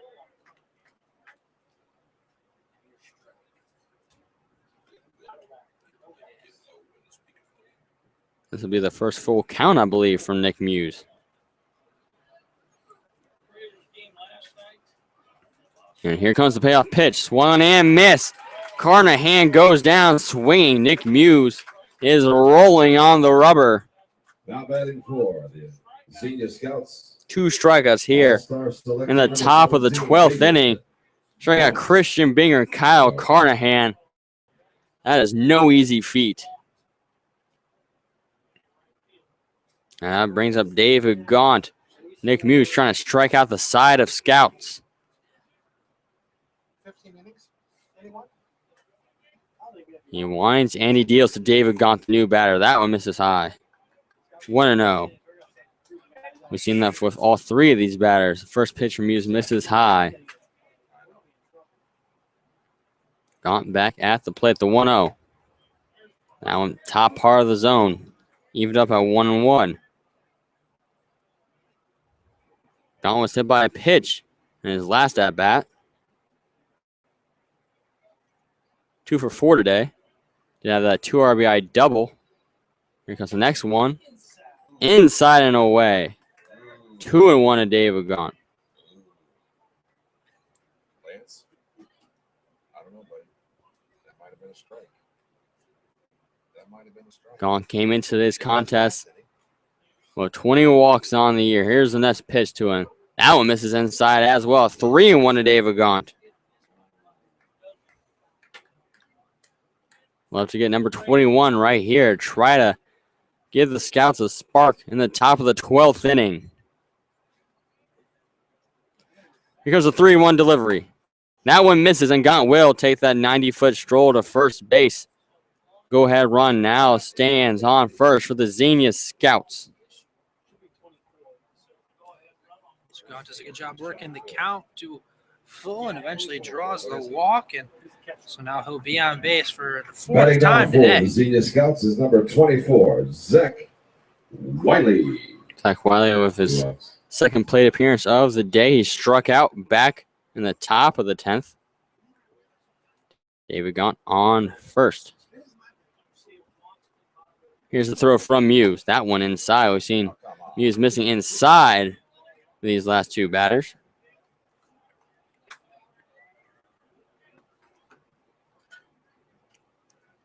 That walk to David was Muse's second walk. He's been through 2 2/3 so far. Next pitch to Zach Wiley, a bit low, so 2-0 now. And Muse now struggling with some controls. We see Cecil back in the pen warming up for the Galion Graders.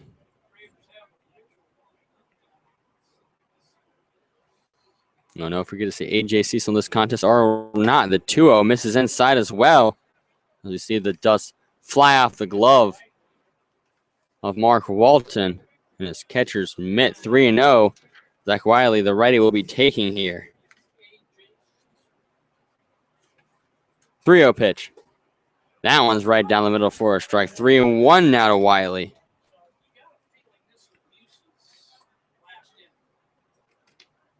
David Gaunt stands at first base, represents the go-ahead run. 5-5 ball game, 2 outs, 3-1 count to Zach Wiley.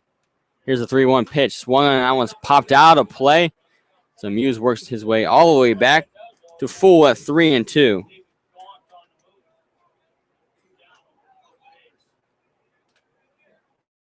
to have to see what Muse comes back with here. At 3-2 count, he initially fell behind 3-0, and then 2 straight strikes brings it back to a full count with 2 down. So just 1 pitch away from sending down the scouts. Carl Carnahan worked to a full count before he was struck out by Muse. He has 2 strikeouts here in the top of the 12th inning. David Gaunt at first base. Here comes the 3-2. Swung and missed. Make that 3 strikeouts in the top of the 12th inning for Nick Muse. He also has 6 through 3 innings. He's averaging 2 strikeouts per inning.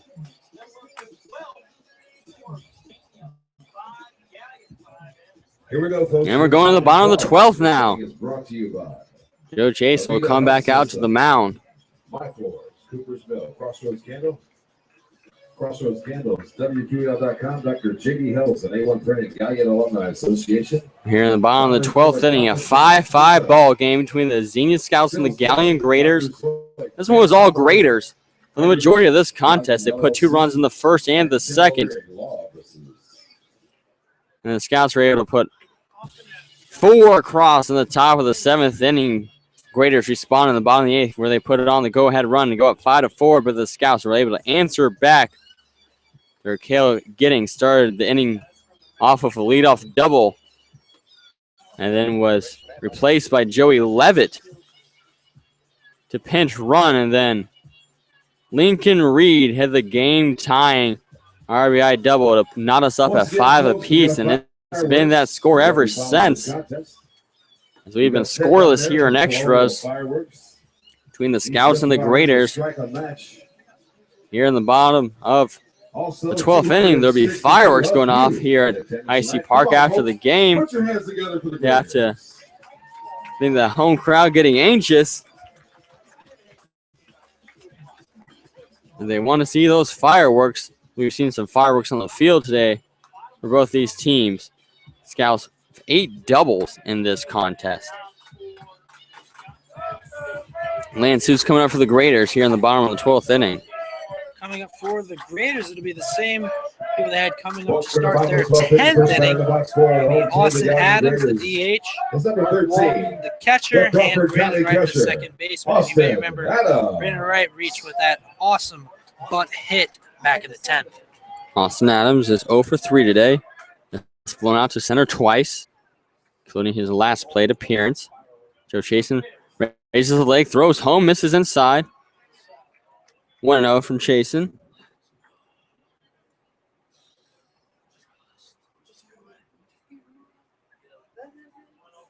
From Chasen. That's going to hit towards Lee Solomon over his head. It's going to get in that left center gap. Levi Gilcrease lets it get past him. He's going to get past Levi Gilcrease. He's going to be throwing it towards third base to be cut off by Christian Binger.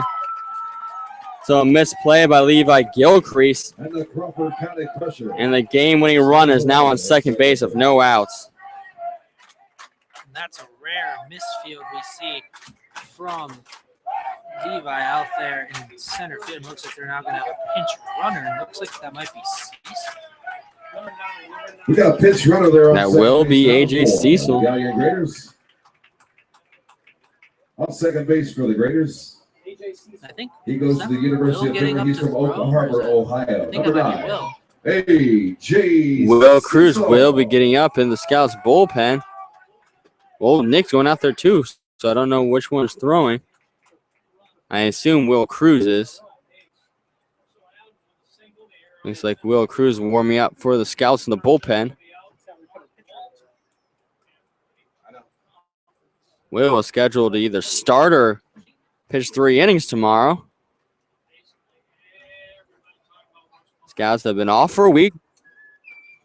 Arms are a little rested, but also maybe a little flat here. Will Cruz getting warmed up. Joe Chasen on the rubber still.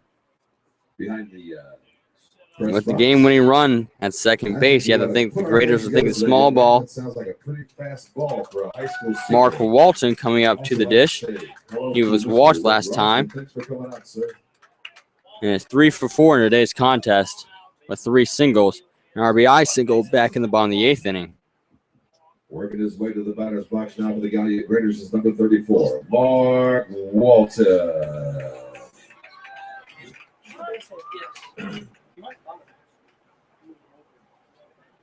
So here comes Mark Walton.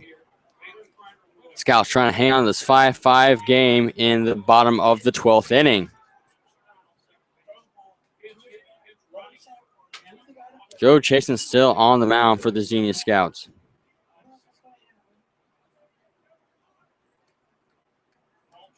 First pitch, he shows one. That was missing way outside. Wild pitch high off the backstop here. Zach Wiley will race backwards. The game-winning run is now on third base. Another wild pitch from Chasen, and that will be the ball game.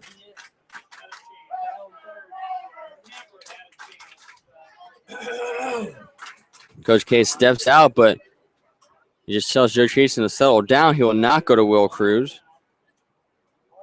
He had to yell that because he couldn't use another meeting to tell him that. Infield playing in, no outs. Winning run on third base.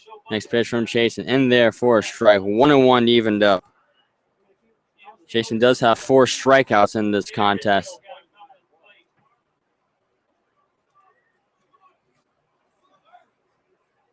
He's going to need maybe a few more to get out of this danger. 1-1 pitch. Swung on and missed. Big swing from Mark Walton. Couldn't find the stitchings on that one.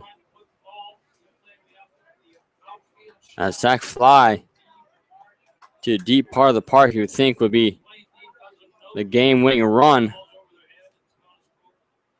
Here comes the 1-2 from Chasen. That must be a hit towards Lee Solomon. He's going to pick up, throw home, and it's going to be a tag applied, but not in time. And the Graders walk off. An unbelievable play by Lee Solomon that goes for naught. And the Galion Graders win this contest in the bottom of the 12th inning by a score of 6-5. You got to give it to Lee Solomon on the unbelievable play.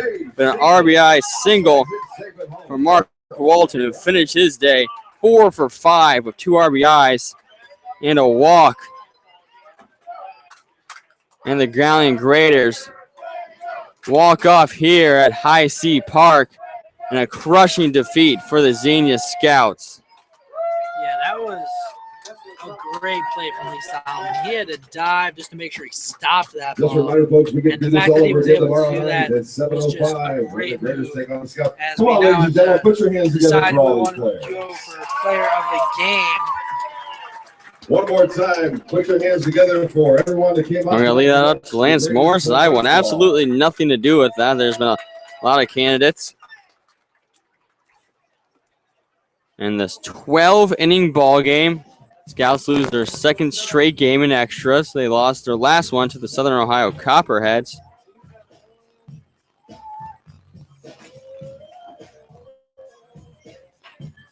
And Christian Binger is Lance's pick for player of the game. Miles Wright will also be joining us. And I'll go ahead and Lance will go ahead and text Jeff. I'll also remind Jeff to bring Miles up here. But a heartbreaking loss for the Xenia Scouts here at Heise Park as the Graders get the walk-off victory in 12 innings. The Graders fought back. They started off this game strong, put runs on. 2 in the first, 2 in the second. They were up 4-0, just cruising along, completely dominating the Xenia Scouts. The Scouts only had 3 hits until that 7th inning when they exploded. Put 4 runs across the board on the bat of 4 doubles in that half inning. Graders would respond, putting a run across in the bottom of the 8th. Scouts were down to the last 3 outs, but back-to-back doubles to start the 9th inning. Score pinch runner Joey Levitt. That sent us to extras. Nothing doing for either team as goose eggs were put on for both clubs in the 10th and the 11th, but at the bottom of the 12th, it was Austin Adams with a leadoff double. He got to third on a wild pitch from Joe Chase, and then the RBI from Mark Walton. An unbelievable play from Lee Stallman. He had a dive, threw across his body on his knees. Perfect throw home, just not in time. Zach Wiley, who replaced Lincoln Reed in that contest. Lincoln had to be moved to first after the pinch run took away Cale Giddings from the game. And that gave the Graders their 14th victory of the season. They moved to 14-21 on the year. Scouts dropped to 23-16 with 1 game left in the regular season. Scouts have already clinched a home playoff game that will be played Wednesday at 7:05 at Grady's Field. If you're in the Xenia area, be sure to come out and support the Scouts. Luckily for Xenia, the Southern Ohio Copperheads also lost today. The Scouts will be needing the Copperheads to lose another one of the remaining games if they want to secure the 3rd spot, and they definitely need to win tomorrow's contest against the Graders, or it looks like they'll be the 4 seed. The difference in that is you will probably play the Licking County Settlers in the 1-game playoff. The playoffs work here in the Great Lakes League. 3 plays 6, 4 plays 5. As we have some dancing up here in the press box, the Graders celebrating the 6-5 victory. And to thank Scott Hamilton and the rest of the Graders for helping us out here in the press box. We'll be back tomorrow here at Heise Park after going 12 tonight. Tomorrow's probable starters Will Cruz. We saw warming up. Dylan Donnelly also expected, kind of like we saw today. When Q McGrath went 3 innings, Ben Aldridge went 3 innings. So they did both go 3, just at different times than we were expecting. Hey, folks, I'm going to need a little cooperation. As we have some pictures being taken on the field. On the count of 3, I'm going to ask everyone in attendance to say, hey, Ted, strike the match. The Scouts lose another heartbreaker, the 5th time this season they've been walked off against. And that ends the Scouts' 5-game winning streak. Also good to Jason, but he had a good day out there. Yeah, Joe had a great day as well. I believe he came in back in the 9th. He was able to strike out Rioto and strike out Tyler Ocker in the 10th, and got Krupar to strike out again in the 11th. So did a nice job with the strikeouts, and a couple mistakes in that 12th inning just led to the Graders coming back to win today. Adams had a nice hit out to center field, and Levi just bobbled it out there in center and wasn't able to come up with it, and that allowed Adams to get to second. So that could have just changed the complexity of the game. Then the wild pitch advances him to third, and then at that point, all he had to do was put it into play and hope something happened. And that's exactly what the Graders were able to do to win this ball game. Unfortunately, I don't think we'll be able to talk to player of the game, Christian Binger. So we're going to end our broadcast. We'll be back at it again tomorrow. Once again, ladies and gentlemen, we'd like to say thank you. As the Xenia Scouts dropped tonight's contest, dropped down 23-16 on the year. The Galion Graders logo. Come on, folks, put your hands together for Miss Ashley Malone. And after 12 innings, the score stands Galion Graders 6, Xenia Scouts 5. Thank you for joining Lance Morris and myself, Terry Lash. Good night and God bless, folks.